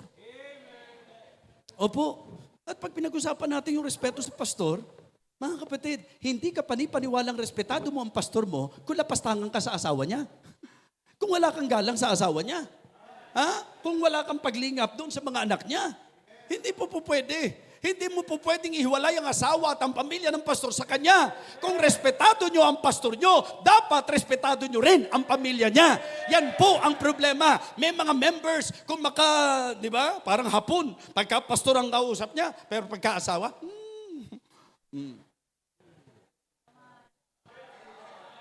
Yung iba nga, pagka nakatalikod yung pastor, dahil medyo may kulit yung anak, pagka nakatalikod, kulit mo talaga. Kala mo, ngayon anak ka ni pastor, ha? Mga kapatid, dapat alam nyo kung gaano kalaki ang sakripisyo ng asawa at ng mga anak ng pastor. Yes. So if you really appreciate the man of God, you should realize that. Matindi ang sakripisyo ng asawa ng pastor. Kaya nga, sobrang tinetreasure ko po yung wife ko eh. Ibang klase yung pusong ibinigay ng Panginoon sa kanya. Yung kanyang love, yung kanyang understanding, yung kanyang consideration. Grabe po talaga pagdating sa ministry. And you know what? Natutuwa naman ako na yung mga members, hindi lang birthday ko, naaalala nila. Hindi lang okasyon ko, naaalala nila. Naaalala rin nila ang okasyon ng wife ko. At alam nyo, eto, may kwento ko lang. Si Pastor Poy eh. Ayoko sana ikwento dahil nandito siya eh. Pwede bang umalis ka muna, Pastor Poy? Ito po kasi yung isa sa miyembro naming mainitin ng ulo. Yung pagka may naramdamang may gusto yung pastor, yung mag-asawang yan, magugulat ka na lang, di-deliver na doon sa bahay. Sila yung tipong hindi nangihinayang. Mga kapatid, alam nyo po, pwede kang nagbibigay, pero hindi po yung bigay eh. Yung pagkilala nila, yung respeto nila, ibang klase. Alam nyo po, one time, nagulat po ako, sorpresa dapat sa akin yun. Pero alam nyo, pagka minsan sorpresa, hindi na po maisurpresa dahil ikaw mismo magbibigay, eager na eager ka, excited ka eh. Sabi niya, Bishop, di ba gustong-gusto niyo po yung watch? Binili nila ako ng Omega watch. Ay, grabe po. Ang totoo nun, di ba? Ang ganda ng bati nila eh. Magandang Omega po, di ba? Imbis na magandang umaga po, magandang Omega po. Ha? Pagdating ko doon sa office, naku, dituwang-tuwa ako kasi sa totoo lang po, hindi ko po kayang bumili ng mga ganyan. Ha? Yung natutuwa lang ako pagka nasa mall, punta ka sa patusan, punta ka ng mga, yun lang, di ba? Parang window shopping lang. And then pagka nagka-chance, shopping. Di ba? Shopping pala, shopping. Sorry. Mali lang spelling. Ano? Ay, umaga, punta po sila. Di syempre, excited sila. Dala nila, Omega, mga minamahal. Naku, pambira, nanginginig pa ako. Binubuksan ko ganyan. Pagbukas ko, pambabae yung na-order nila. Magaling naman ton si Ate Milet. Alam nyo, sabi ni Ate Milet, Bishop, natatandaan namin yung sabi nyo, di ba? Na kapag kayo niregaluhan, masaya kayo. Pero pagka yung asawa nyo niregaluhan, doble yung saya nyo. E di yan, doble ang saya nyo. Wala na ako nagawa, di dinoble ko na yung saya ko, di ba?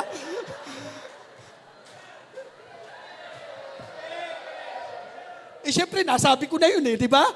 Pinanindigan ko na doble na saya ko. Sabi niya, di ba, Bishop, pagka nagka-chance, sabi ko, hindi. Yung ginawa nyo yung asawa ko ng ganun, hindi nyo lang alam kung gaano ang impact sa kanya na magiging dahilan para lalong maging considerate siya sa hirap ng pagtatrabaho ng pastor. Mga kapatid, huwag niyong babaliwalain at huwag niyo pong hindi irerespeto ang asawa ng pastor na mas marami pang pagluha, na mas maraming sakripisyo, na mas maraming hirap, mga kapatid, na ang naglulungkot, hindi po napapansin yan. Pero yung puso ng isang asawa ng pastor, hindi biro yan. Kaya nung ginawan ko po ng acronym po yung pastor, ang inilagay ko po doon, P, pray for his effectivity. A, assist to his ministry. S, support his necessities. T, thank his sincerity. O, obey his authority. And letter R, respect his family. Yun po ang sabi ng Bible. P, pray for his effectivity. Minsan gustong-gusto nyo na be-bless kayo sa pastor. Ang tanong, pinagpe-pray nyo ba siya? Diba? Pag pupunta ba kayo, pinagpe-pray nyo ba? Bigyan nyo po ng wisdom ang pastor namin, gabayan nyo po siya. Baka mamaya hindi mo siya pinagpe-pray, tapos kung maka-expect ka, ganun na lang. Make sure that your pastor is included in your prayer list. Pray for his effectivity. And then, assist to his ministry. Meron ba kayong nakitang pastor na kaya niya lahat? Kahit yung pastor niyo po na talagang gifted and talented, nakita ko tumutugtog doon, antindi po, tapos kumanta, tapos nagturo. Ang dami niyang talents, mga kapatid. But still, I believe, he will acknowledge that he cannot do the ministry alone.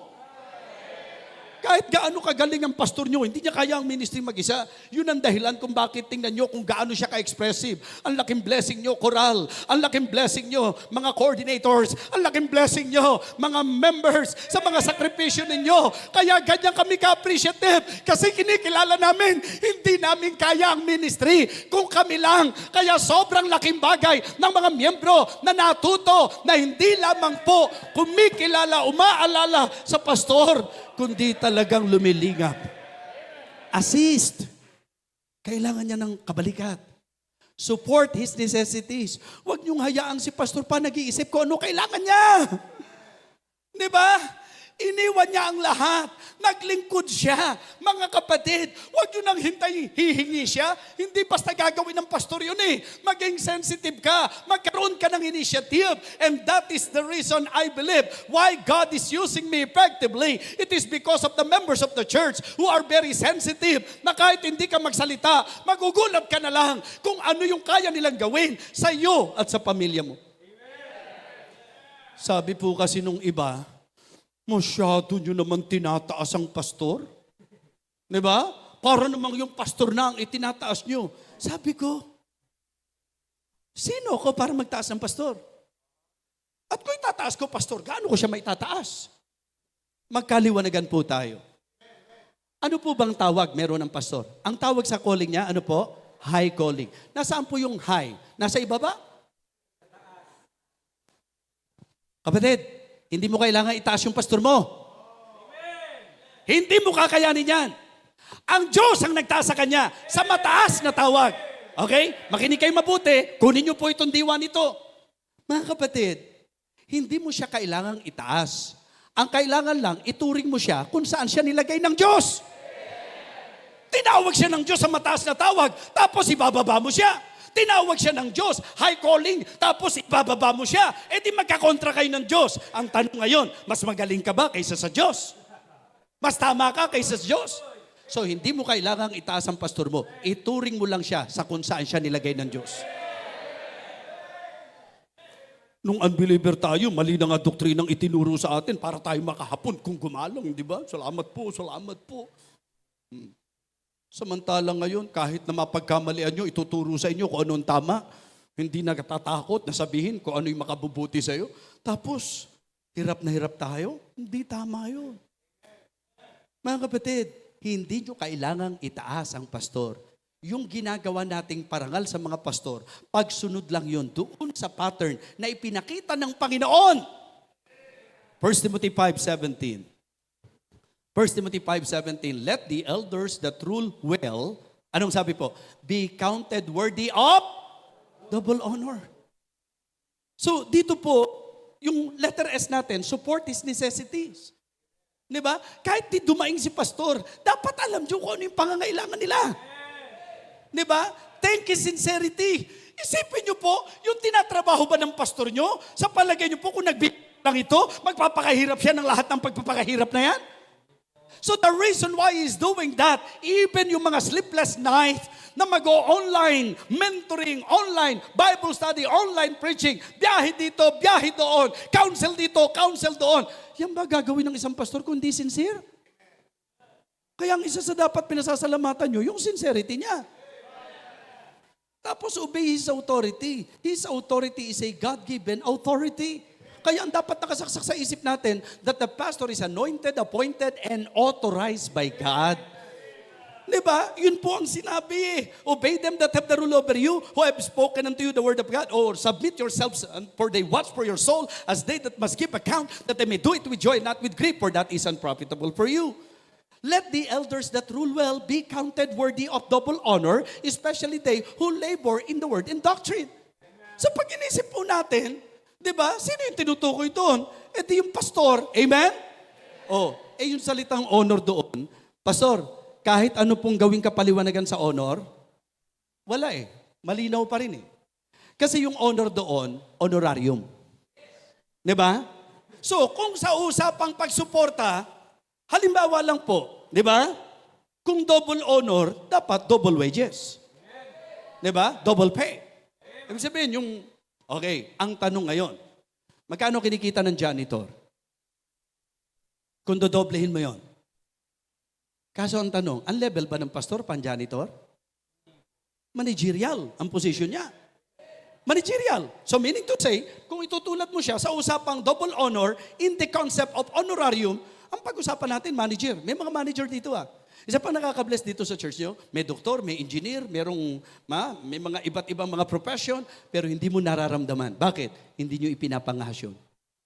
Hindi siya nararamdaman dahil di nyo ginamit yung profession nyo para hindi igalang ang pastor nyo. Pero ang nakatutuwa sa inyo, yung profession nyo, gamit na gamit sa kung ano yung kakailanganin dito sa ministeryo. Kaya saludo po ako sa mga ganong mananampalataya. Mga kapatid, obey His authority. Always remember that that authority is a God-given authority. He is anointed, appointed, and authorized by God. Amen. And then respect His family. Yun po yun. Kung titingnan nyo yung honor, sa idea po nung wages, honorarium. Kung titingnan na tatanggapin natin yung honor, sa idea po nung respect or reverence, pareho po ang leading na itatrato siya dapat na mataas. Kaya yung mga minsan nagre-react, pag may gagawin ka sa pastor, magre-react ng negatibo, alam nyo po, yun po yung indikasyon na hindi nila naintindihan yung Bible. Ang wag niyong payagan, yung mga miyembro pupunta sa harap at gaganyan na sa pastor. Diba? Lakas, diba? Pagka ginagano na siguro, pero yung ririgaluhan siya, mga kapatid, tinuro po ng Bible yan eh. Di ba? Lilingapin mo yung nagpapagal sa iyo. At ang sabi po, thou shalt not muzzle the ox that treadeth out the corn, and the laborer is worthy of his reward.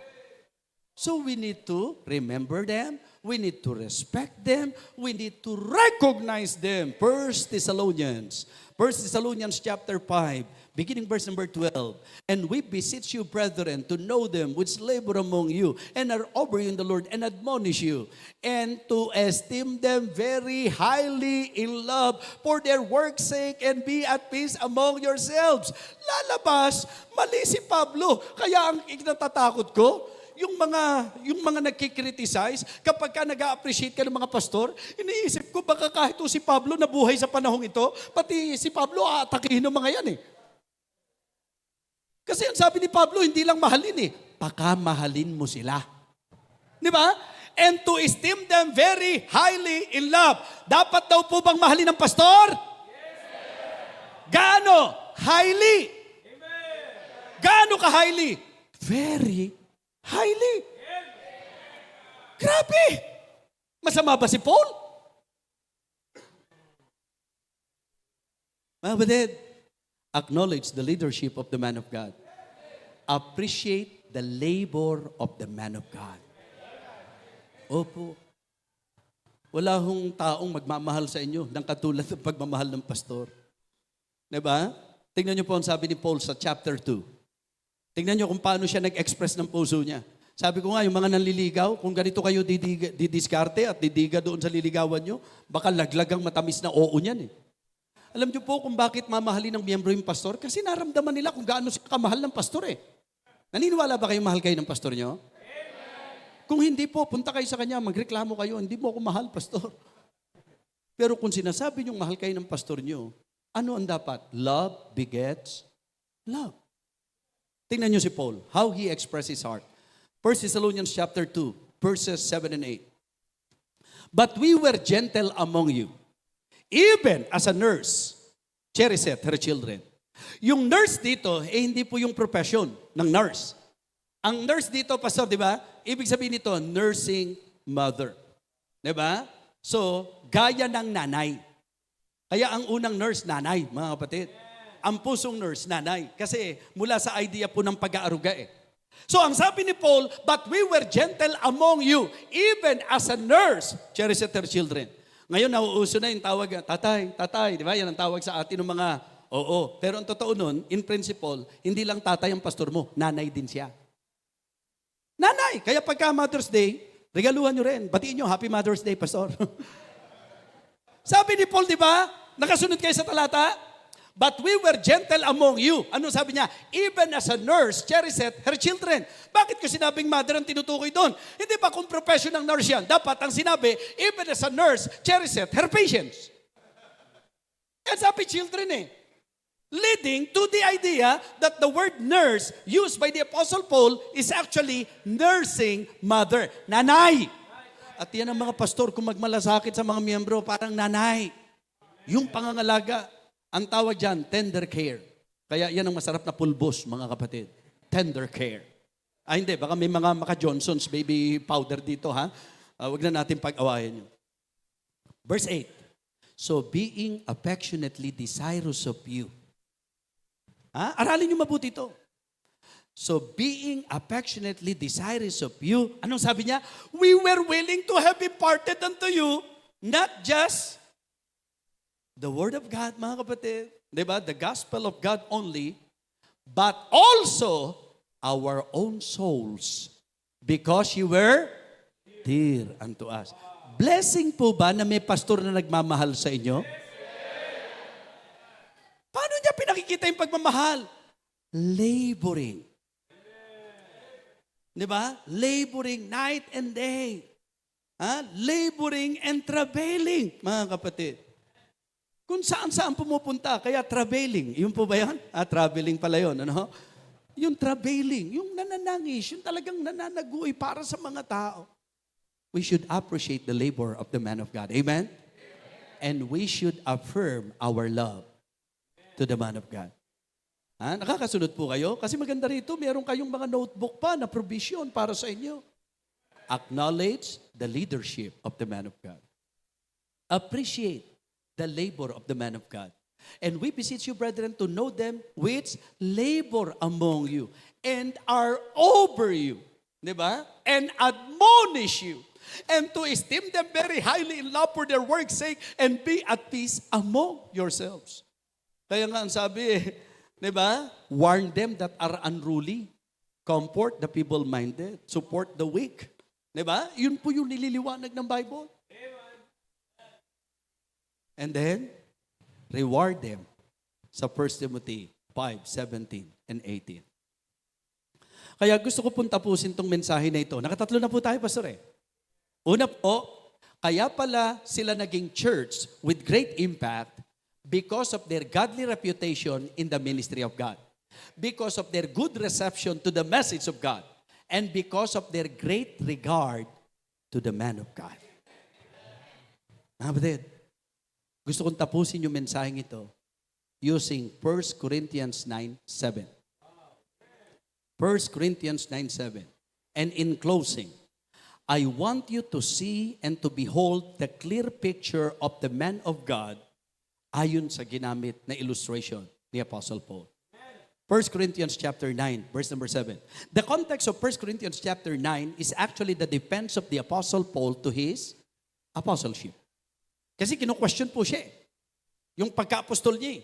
Kaya nga ang sabi niya sa mananampalataya, kung hindi ako apostol sa iba, at least I am to you. For the seal of mine apostleship are ye in the Lord. Ngayon, lalo naman nakakalungkot kung yung pastor kinikilala ng mga tao sa labas, tapos ikaw na nasa loob, ikaw pa hindi kikilala. Diba? Kasi ang sabi ni Pablo, kung di man ako kilala at kilalanin ng mga tao sa labas, at least kayo. Kasi kayo yung pinagpagalan ko. Kayo ang patunay ko. Kayo ang patak ko sa Panginoon. For the seal of mine apostleship are ye in the Lord. Ngayon, pagdating ng verse number 7, tingnan niyo po yung paglalarawan ni Pablo sa man of God. Inilarawan po niya dyan, tingnan niyo ha, kung mali ako. Inilarawan niya dyan na ang man of God ay soldier. Inilarawan po niya na ang man of God ay sower. At inilarawan po niya na ang man of God ay shepherd. Diba? So man of God as a soldier. Ang sabi po ng first phrase, di ba? Who goeth a warfare anytime at his own charges. Kung siya po ay soldier, dapat alam niya responsibility niya. Alam niyo responsibility ng soldier? To fight. At alam niyo ang rights ng soldier? Full battle gear. Kaya hindi po ako nahihirapan. Lahat ng sinusuot ko, galing po yan sa mga miyembro. Hindi ko po ikinahihiya yan. Kinararangal ko yan. Kasi yan po ang pattern eh. Ang sabi po, who goeth a warfare anytime at his own charges. May nakita ba kayong sundalo na siya bibili ng uniforme niya? Nakakita ba kayo ng sundalo na siya bibili ng armas niya? Hindi ba yung pamahalaan ang nagpo-provide? Amen? Why do you think the Apostle Paul used that? To enlighten our minds and to educate us. Hey, ang pastor, sundalo ng Panginoon yan. At kayo bilang pinamamahalaan, kayo ang dapat tumutugon sa kung ano ang kanyang uniforme at armas. Diba? Mga kapatid, hindi po nakakahiya yun. Sapatos ko, bigay ng member. Yung pantalong ko, bigay ng member. Yung barong ko, bigay ng member. Kung ano yung nakikita nyo, bigay ng member. Yung po, hindi kakahiya yun. Ikararangal mo yun. Bakit? Kasi nabubuhay kayo doon sa setup ng Panginoon. Minsan kasi, ang kinatatakot natin, guminhawa buhay ng pastor. Mali po yun. Yung pastor nga, ang kanyang pangarap, mula sa buhay mo, iangat ka ng Panginoon. Mula sa buhay mo, pagpalain ka ng Panginoon. Tapos ikaw, malulungkot ka pagka ang pastor mo kumain sa masarap na kainan. Sino ba yung kakwentuhan ko po, Pastor? Dati kasi, di ba, ang spiritual daw po, yung mga lukotang damit, yung mukhang kawawang pastor, di ba, sabi ko, paano kaya magpipreach yung pastor na mukhang kawawa na ang Diyos ay Diyos na mapagpala? Baka balikan siya ng tao. Gracious pala ang Panginoon, mapagpala pala ang Panginoon. Bakit isusuot lang po, hindi kayo maibigay, di ba? Ma-provide. Yung pastor nyo, representasyon nyo to, kahit saan to magpunta. Naintindihan nyo po? Mga kapatid, hindi na nga kayo mahihirapan eh. Eto na naman ako, yung looks ng pastor nyo, tingnan nyo oh.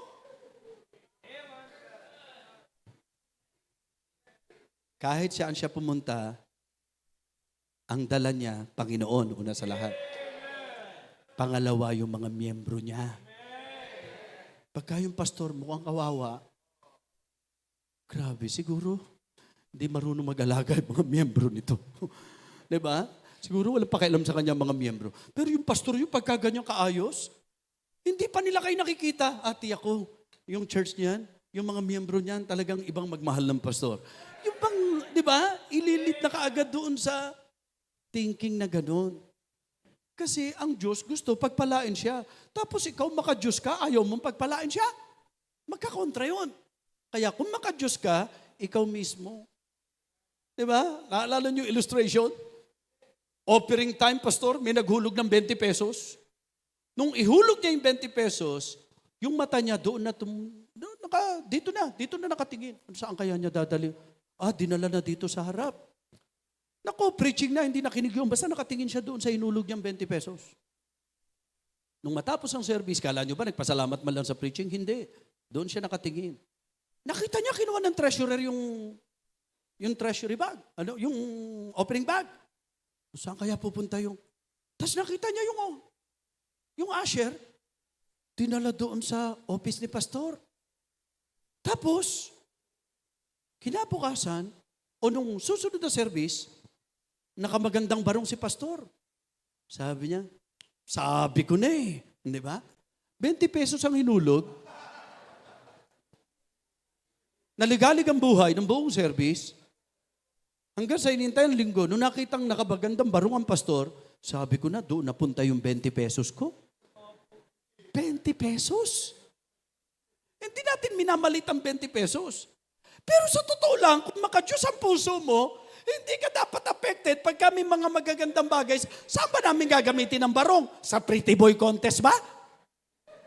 Di ba ministry ang pinagagamitan namin ito eh? Yung sasakyan, saan ba namin ginagamit yan? Kaya nga sobrang natats ako sa miyembro namin eh.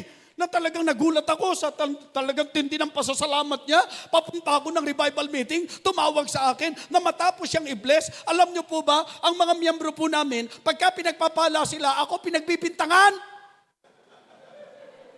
Ako pinagbubuntunan nila ng sisi. Kaya kami binless kasi tinuruan mo kami. Kaya kami binless, pastor, kasi sinabi mo sa amin magtapat sa... Ako sinisisi. Pero alam niyo, gusto ko yung ganung paninisi. Pandemic time, na itayo po nila ang 8-door commercial apartment. And you know what? Going to my speaking engagement sa revival meeting, I received a call from her family.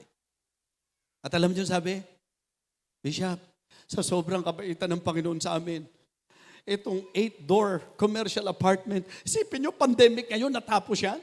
Sabi niya, Bishop, lahat ng unang upa o rent ng ating 8-door commercial apartment na ito, pasasalamat namin yan sa church. Hindi tithes, hindi offering ang pinag-uusapan, pasasalamat namin yan. Wow! Sabi ko, amen! So, kala ko, yun lang.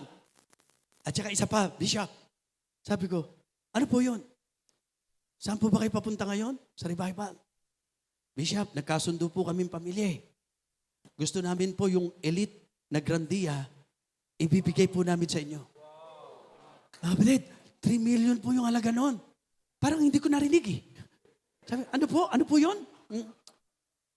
Muntik na kami bumalik eh. Parang gusto ko nang hindi tuloy ang revival meeting mga kapatid eh. Pero teka. Huwag kang pa-carried away. Tuloy kami. Pasensya na po kayo. Uunahin ko muna po yung gawain ng Panginoon. Talaga? Oo, pero mamayang madaling araw, nandyan po kami. Pakakawalan mo ba yun? Ang matabis doon, ang saya-saya niya na ibinigay kasi sobrang nagpapasalamat siya just for you to have an idea. The reason why, very grateful po yan. Nagkaroon ng problema yung family nila na almost for more than a year.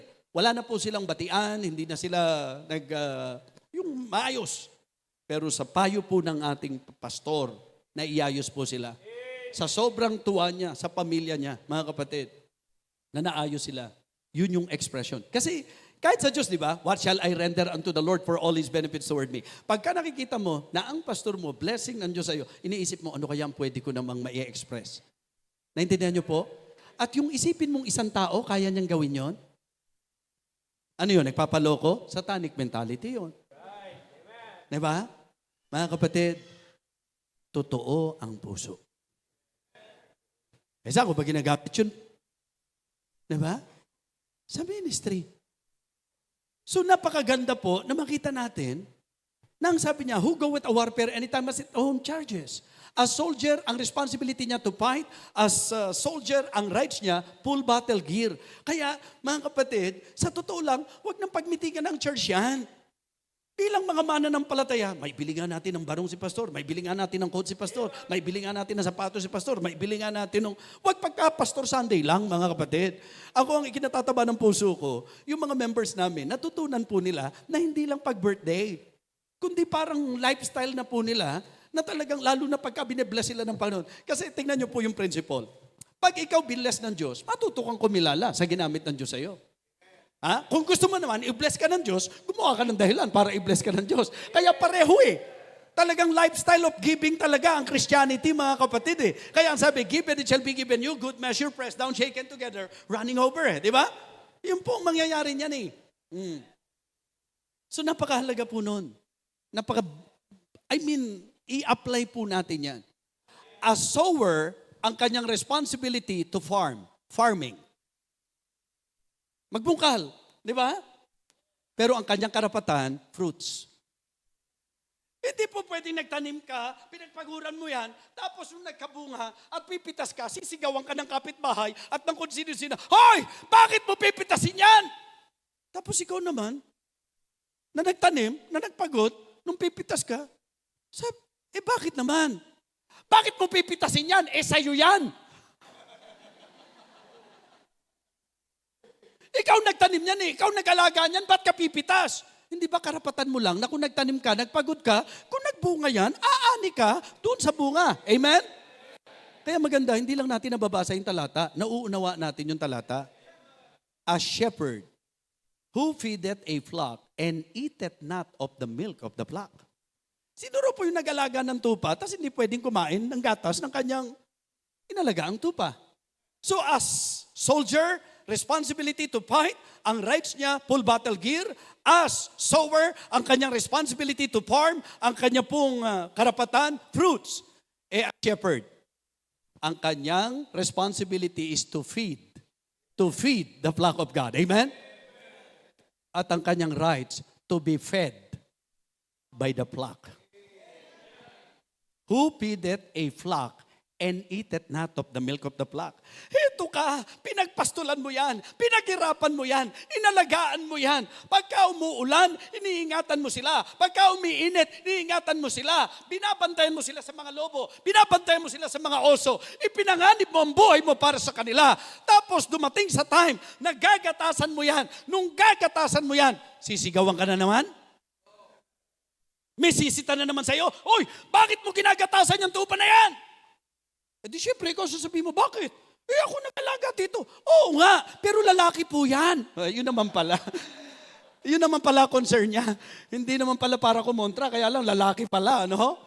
Mga kapatid, kidding aside, kung ang pastor ay nagpapagal, malaking bagay ba kung siya'y alagaan? Ang church na lumalago ay ang church na natutunan ang tamang relasyon ng miyembro sa pastor at ng pastor sa miyembro. Uulitin ko sa inyo, ang Thessalonian Church, ang sarap gayahin. Kaya nga, imitate the imitators.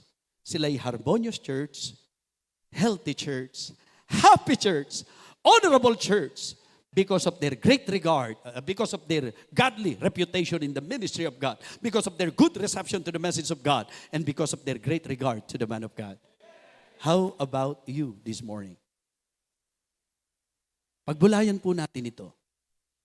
Let us pray. Our gracious, loving God, again, thank you so much for your word. Thank you for talking to us. Thank you for enlightening our minds. Thank you even for the encouragement, for the motivation. May you continue to work and to operate in this church, O God, through the leadership of your called men. I pray, O Lord, that you will continue to lead us to the application ng mensaheng ito, Panginoon. Sa pangalan ni Jesus, habang nakayuko at nakapikit ang bawat isa, tawagin ko po ang ating buting pastor. Tumayo po tayong lahat. Maraming salamat po. Palakpakan natin ang ating guest speaker. Alam nyo, Hindi lang what a preacher, but what a preaching. Amen? What a preacher and what a preaching. Overwhelmed ako eh. Loaded. Alam niyo ba yung loaded? Yung overflowing? Ganito po ang gagawin natin, no? I'd like to have 2 ushers to come here in front. I'd like for you to take your notebooks with you. Hawakan niyo po yung mga notebooks ninyo. Hawakan yung mga notebooks ninyo. Sa dinami-dami po ng ating natutunan ngayon, ay habang tayo ay pupunta dito sa harap at yuyuko luluhod sa Panginoon, babasahin niyo po yung notebook niyo sa Panginoon. Kasi hindi niyo matandaan lahat. But those are very powerful truths. Dalhin niyo po yung notebook niyo rito at luluhod ka, sasabi mo, Panginoon, salamat po.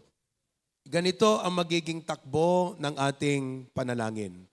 Lord, gagawin ko to sa aking buhay at gusto kong maging Kristiyano na pwedeng gayahin ng iba.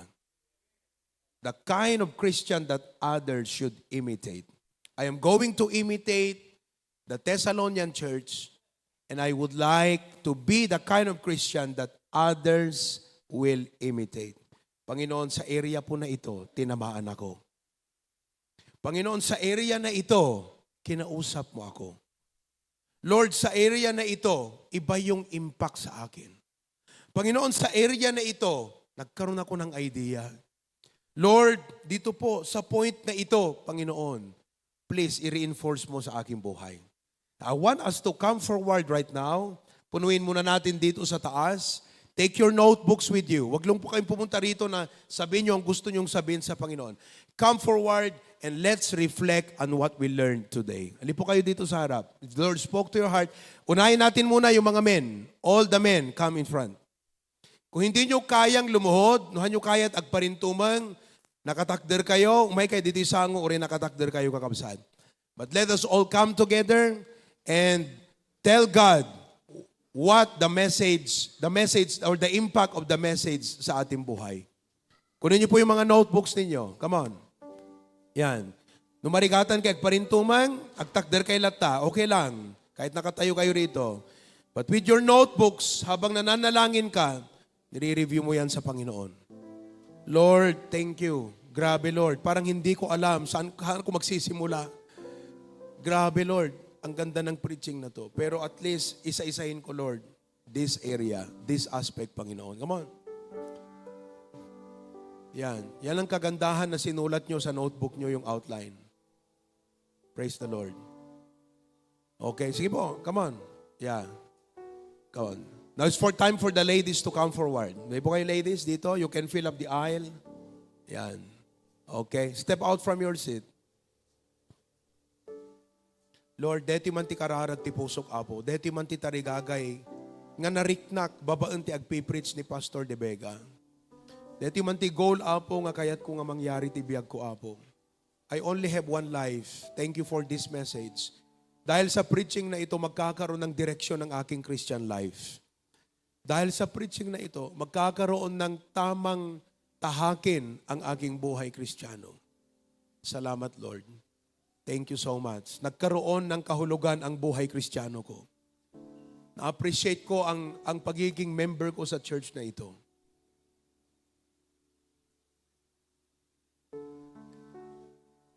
Paraburan nakapot sa lunat, kirid pigsa, paraburan nakti ado apo nga resources, paraburan nakapo, and I'm going to be a blessing to my pastor.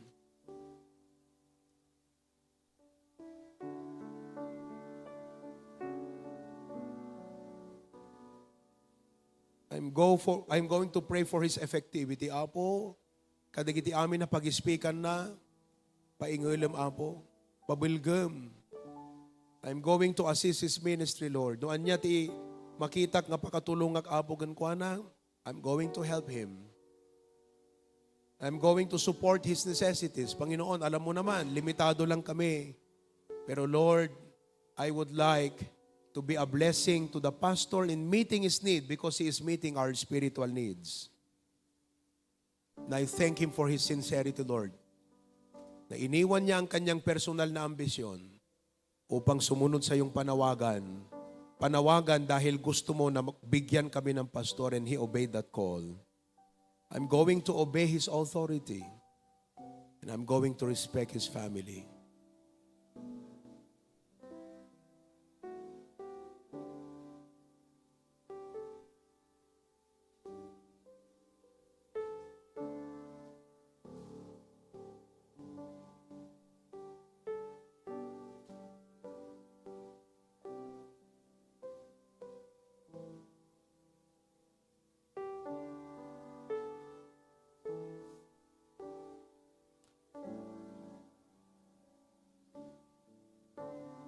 Dear God, thank you for the great and wonderful message.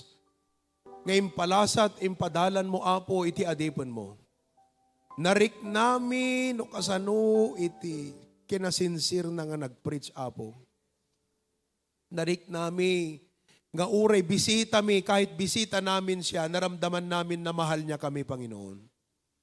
Binigay niya ang kanyang buong lakas. Wala po siyang itinira. Talagang from the moment he started to preach up to the time he ended, he gave his best, Lord, to minister to us this wonderful message. Apo, ang mahalaga ngayon, ano ang aming response sa message na ito? Kaya't dinala po namin ang aming mga notebooks dahil gusto namin, Lord, na tumanim sa aming mga buhay, maging sistema at ang aming mga buhay ay ma-set up according sa itinuro ngayong umaga, Panginoon. Salamat dahil sa preaching na ito. Alam ko na sa parte ng mga members, nakita nila ang magiging direksyon ng kanilang buhay at pamilya.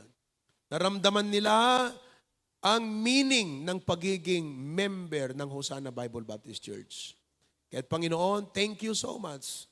Lord, napakalaking tulong ang ginawa ni Pastor De Vega sa amin sa araw na ito sa aming church. Sa dinami-dami ng ministries namin, sa laki ng gawain, at sa dami pa ng mga aming aabutin by your grace, napakalaki ang nagawa ng message na ito. Pero hindi po nagtatapos dito, Lord. Dito magsisimula. Kaya pagpalain niyo ang commitment, desire ng bawat isa sa inyong mga miyembro. In Jesus' name. Amen. Everyone stand together, please. Mga kapatid, alam nyo, if there was any way I have offended you, I would like to say sorry to you. For preaching the truth, I will never apologize. But because of being human, I have imperfections. Meron akong mga pagkakamali. Tao ako eh. I would like to apologize with you. I hope that you will forgive me for that. Upang tayo ay sama-samang magpatuloy sa gawain na wala pong sama ng loob, samaan ng loob ng bawat isa. Walang bigat sa ating puso. Amen? And let us work together for the glory of God. Amen? Palakpakan po natin ang ating guest speaker. Grabe oh. Ilang pages yung naisulat ko sa aking notebook. Amen? Oo, siguro ang gagawin ko dito, isa-isa, yung mga outline na yan, i-insert ko sa mga susunod na preachings natin para sa ganun hindi natin makalimutan. Amen? Gusto nyo bang imbitahan natin uli si Pastor De Vega? I was thinking sa family camp, Pastor, wag ka na pong tatanggap ng ibang appointment nyo sa December. Dali, tignan nyo nga sa kalendar. Tignan nyo nga yung family camp natin. 20, kita mo kalendar? 22 to 26. Pastor, wag na po kayong kukuha ng ibang appointment nyo. Testigo po si Pastor Poy at saka si Preacher Jonathan. December 22 to 26, mga kapatid, nananalangin na po ako kaninang nakaupo, kaya hindi po random ito. Pinag-pray ko na, he will be our guest speaker in our family camp. Ayan. December 22 to 26. Amen! Na-set up na si Pastor. Pastor, please come. Balik po kayo rito sa stage. I also would like to request Pastor Poy and Ate Milet to come here in front and Preacher Jonathan. Okay? Dahil gusto namin po kayong pasalamatan. Hindi pa tapos dahil mamayang hapon, meron pa tayong napagagandang fellowship. Gusto kong i-open na lang sa lahat. Amen ba? Oo, pero I would like really, especially those key people, kung gusto nyo pong maging key person ng HBBC, kahit wala pa po kayong ministry, wag nyong isipin na, ay, hindi naman ako usher. Hindi, magiging usher ka na eh. Di ba? Dahil sa preaching na to, magiging musician ka na. Dahil sa preaching na to, magiging supporter ka na ng pastor. Amen. Kaya mamayang hapon po, ang ating venue ay sa Bishop's Residence. Amen ba? Aircon po yan. Okay? So hindi po tayo uncomfortable. 2:30. No, it's getting 12 o'clock, pero hindi natin naramdaman. Kulang pa nga eh. Parang ganado pa ako eh. Di ba? Grabe. So 2:30 po tayo magkikita mamaya. This invitation is extended to everyone. But most especially our coordinators, key people, ushers, men, lahat po yan. Your attendance is a must. Meron akong mga hindi nakita na mga men natin ngayon. Please tell them to come this afternoon. Kung may sakit po yan, may problema, tell them a message sa akin para maipanalangin ko sila. Amen? Okay, so Pastor, please come forward. Kayo po, Pastor Freddy De Vega. Amen? Okay, nasaan na? Ayun. Alright.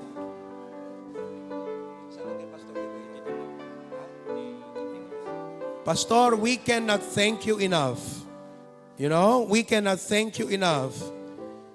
Hindi ko alam kung ito ay talagang, but I believe with all of my heart. You know, Pastor, we thank you so much. Ramdam namin na nung nag-preach ka talagang nag-enjoy ka rin sa amin. Pero mas nag-enjoy kami sa preaching nyo. Hindi kami sa preaching nyo. Kaya please receive our simple gift para po sa inyo. Amen. Okay. Ito naman po ay para kay Ma'am Maris. Sana sa susunod makasama nyo siya. Sa family camp. Amen. Amen. Okay. And kay Pastor Poy. Amen. Para po sa inyong dalawa yan, ito po ay product ng Ilocos Norte. Buksan mo nga. Product ng Ilocos Norte. Ayan. Dito ba?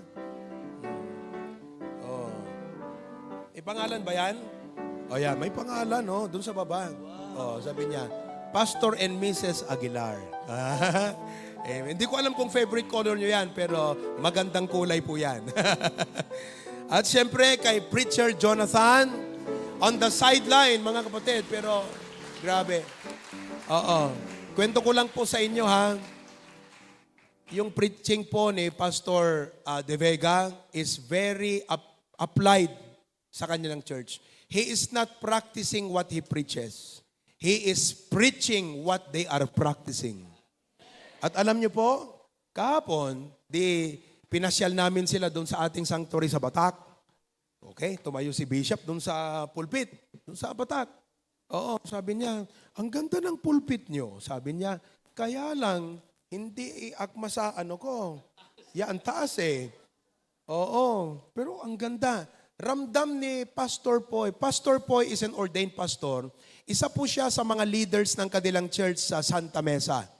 But he is a professor. Saan po kayo nagtuturo? National University, Doctor of Education. Opo. And he is also a businessman. May-ari po siya ng printing press. Pinagpala ng Panginoon. Maririnig niyo po siya magte-testimony at magpipreach mamayang hapon. So, habang nakatayo, si Pastor Tebega, sabi niya, gusto ko itong pulpit niyo, ang ganda. Nilapitan siya, Bishop, gusto mo? Sabi niya, gusto mo yung pulpit nila? Hindi naman siya nagsasalita na, oo. Kasi parang, di ba, parang sa dating ng pastor, gusto ko yan. Parang, grabe naman, di ba?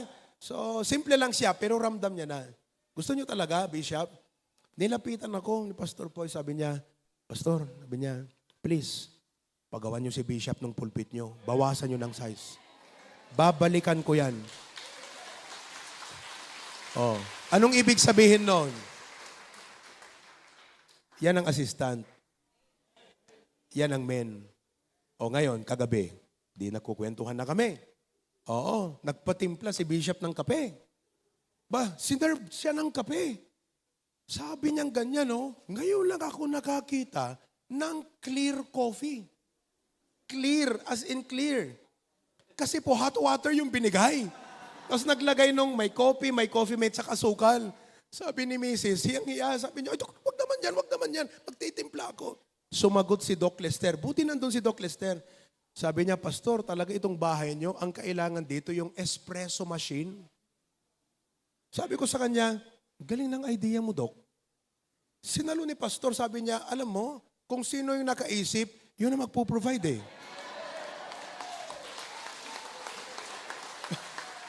Mga kapatid, ganyan ang dapat maging ugali natin dito sa church.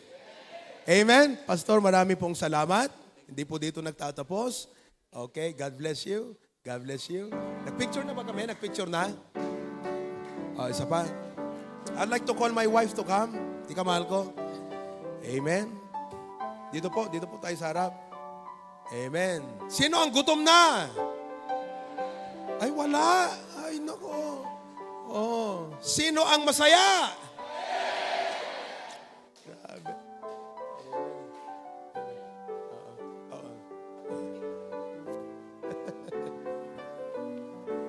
May I request our patriarch to come also? Paki-assist po si Pastor June.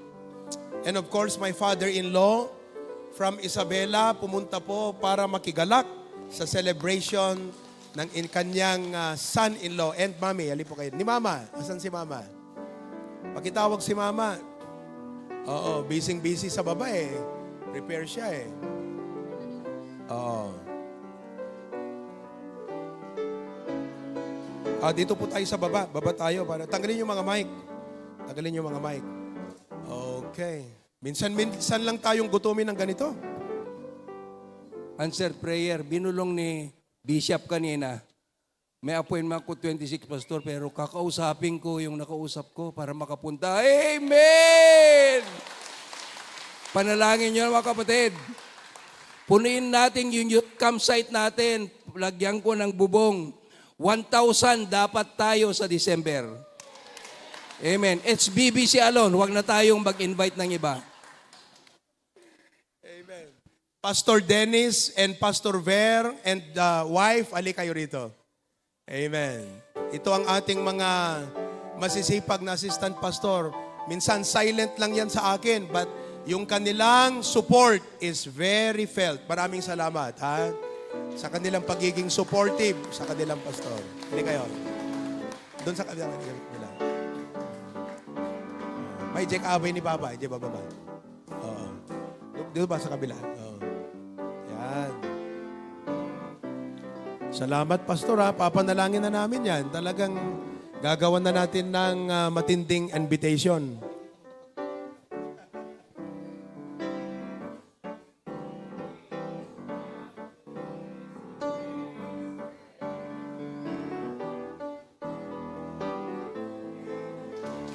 Amen. Amen. Praise the Lord. Okay. Well, tumayo tayong lahat and let us sing, I have been blessed. Grabe. Okay lang, malate na umuwi. Busog naman. Teka, upo muna. Pambihira.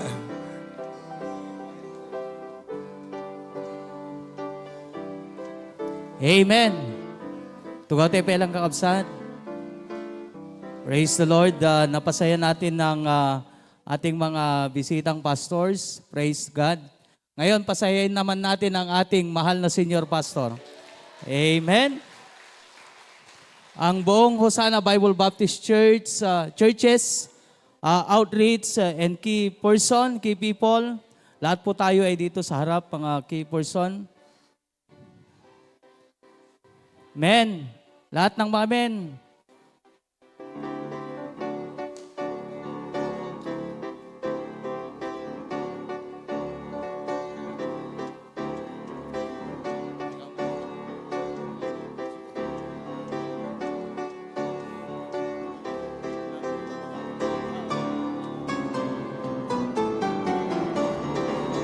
Spas.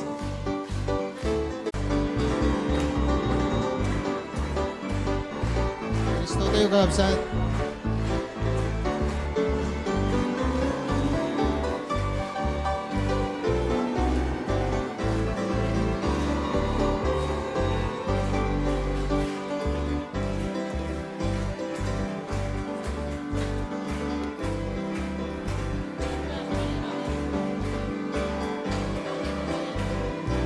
Jabangir ka, Kabsat. Jabangir.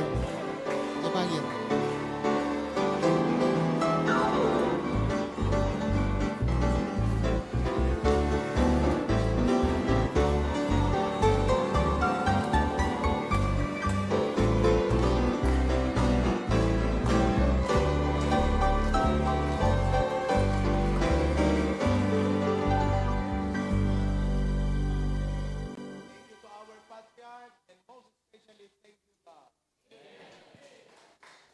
Amen. Praise the Lord.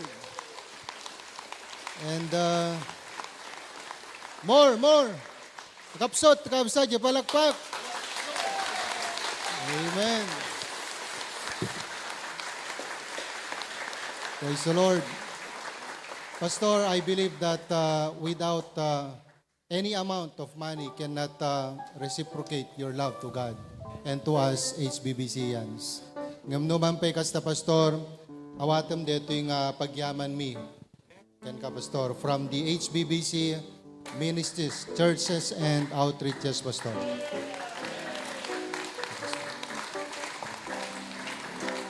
Thank you from HBBC Lawag and San Nicolas. From HBBC Australia. Thank you. From HBBC Hong Kong Outreach. Kumusta kayo dyan sa Hong Kong? Kumusta kayo dyan sa Australia? Wow! Okay, maraming salamat. Nakarating ang inyong regalo. Okay. Thank you so much, Vintar Outreach, Brother Ryan, Edward. Okay. Ano to? Walang pangalan. HBBC Tingras, Preacher Rohel, Brother Rohel. HBBC Cagayan, including Claveria and Lasam. Maraming salamat. Okay. HBBC Bacara. Ang nakalagay dito, initial. So akin na yung ballpen para pirmahan ko to. Initial. Amen. From HBBC Pasukin Choir. HBBC Pasukin. Maraming pong salamat. Saan ko gagamitin to? Amen. To God be the glory. Well, mabisinta yun. Pero purihin ang Panginoon. Kausa, thank you ti ado nga sakripisyo yo amok nga ado dagiti commitments tayo. Ado dagiti paggastuan tayo personal. But your love to the pastor has surpassed. Mas malaki yung pagmamahal nyo sa pastor kaysa yung mga challenges na yon. And that alone is a great encouragement to me. Iniisip ko nung nagpipreach si Pastor De Vega, sabi ko, Lord, kaya pala, one of the reasons why I am effective in preaching to other churches is because I have a church that proves my preaching. Totoo yun eh. Mahirap naman yung magpipreach ako sa ibang church na wala namang napatunayan ng ating ministry. Kaya one of the reasons why I am effective in preaching to churches is because thank you. Because of God's proven grace in our church. Sa lahat ninyo, mga men, maraming salamat. Amen. Let's continue to serve God. At sa inyo pong mga ladies, thank you for being supportive. Hindi dito nagtatapos, mga kapatid. Let us all stand together at awitin natin I have been blessed.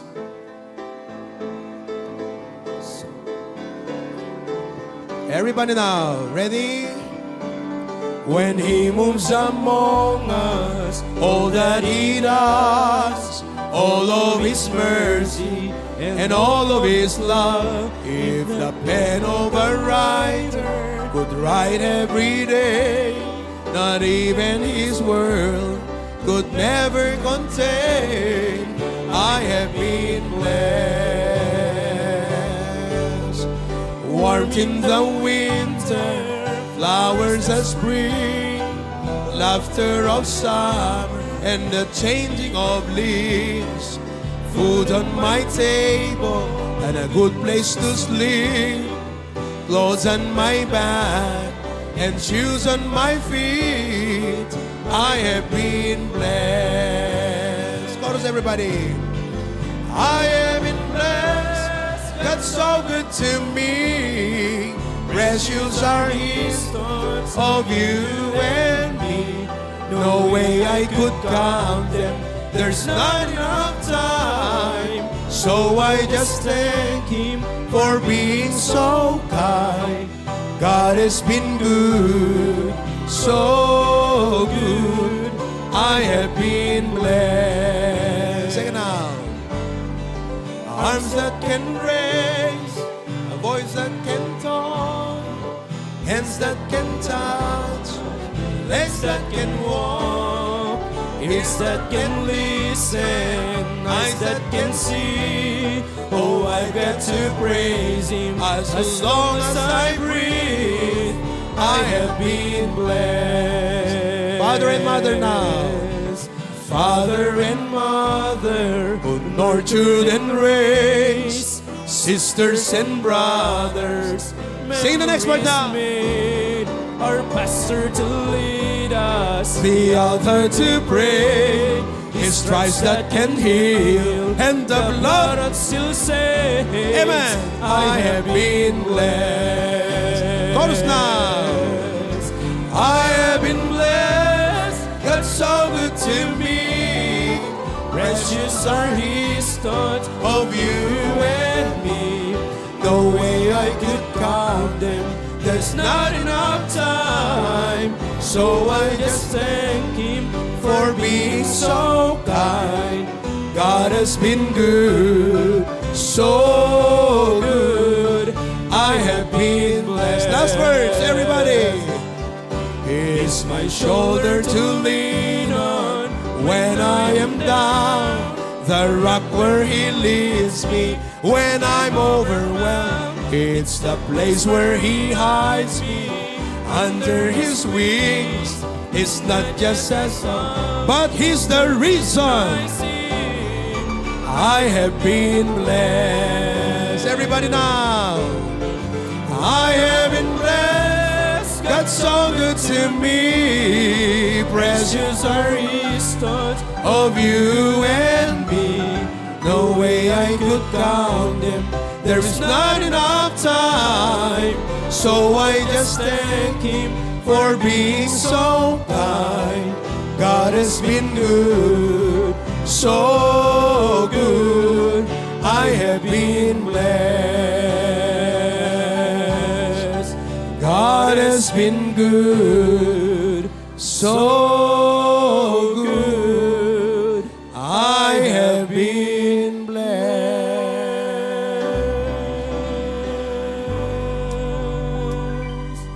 Apo Dios, adakayat ko nga ibaga kang kaapo. Sino kumati pastor nga ma-discourage, Apo? No adda Diyos nga mga ayat king kuana. Sino kumati pastor nga ma-discourage? No adda pamilyana nga mga ayat kan suportado, Apo, isunan. Sino kumati pastor nga nadagsen di pa nagserbi na kang ka? No adda iti church nga mga ayat, Apo, kang kuana. Kan nakasagana nga tumulong, sumuporta kadagiti amin nga panggap no maipapan iti panagserbi ka. Apo, thank you even for this material blessings. Kat Apo, babaan ti parabor mo, umuna maipaay jay paragon ka, kadagyaman nagtaadda, di kiti mabalin, nga usaran nga pang nayon nga panggatang, ti pang furnish apo jay Bishop Residence. Thank you that we could be able to buy those fixtures that we need so that the Bishop Residence can function as needed accordingly para sa aking pamilya. Salamat, Panginoon. I pray that you return more manifold blessings, Lord. Amok nga dakkala sakripisyo kadakwada apo, nga mahandagit kita day jay di panagayat dagan ka isong apo. Return to them more blessings. And thank you for our speaker. Continue to preserve him, O God. At marami pang mga pastor at churches ang kanyang matutulungan sa pamamagitan ng mga pangangaral na ito mula sa Biblia. Lord, uuwi man kami na late, pero uuwi po kaming napakasaya. Meron pong kakaibang kagalakan sa aming mga puso. We give you glory, honor, and praise. In Jesus' name I pray. Everyone says, maraming salamat sa aking mga assistant pastors. Thank you. Aba, talaga naman, it's overwhelming. Amen? Okay. God bless you. Go back to your seat at para unahin nating lumabas ang ating mga senior citizen and people with disability. Tumayo po ang mga senior citizens natin at mga may karamdaman o physical infirmity, silang una nating bigyan ng daan na makapag-exit, mga kapatid. Thank you all. 2:30 po. So pag uwi nyo, mag-lunch lang kayo. Mga taga-Dingras Sarat, nagbaon ba kayo? Hindi kayo nagbaon? Oo. Pira. Alam nyo, may kainan dyan. Mga maraming kainan naman dyan. So kumain na lang kayo dyan. Oo, may mga food court tayo. Oo, so you join us this afternoon, mga kapatid. Okay? Yung mga kids, you can go. Dito na kayo mag-exit, mga bata, dyan. Oo, papirma mo yung notebook mo kay Bishop. Yan, yung mga notebook nyo, papirmahan nyo sa kanya. Okay? Praise the Lord. Sige, huwag mag-stampede po dyan, ha? Yung mga malalayo, maraming salamat sa inyo, mga kapatid. Yung mga taga-Claveria, salamat. You have stayed. At meron pa tayo mamayang hapon. Oo. Ayan. Yung iba, pwedeng mag-exit dito, yung iba sa inyo dyan, you can stand and move here kasi crowded dun eh. Pwede na po kayong mag-exit dito. Go ahead.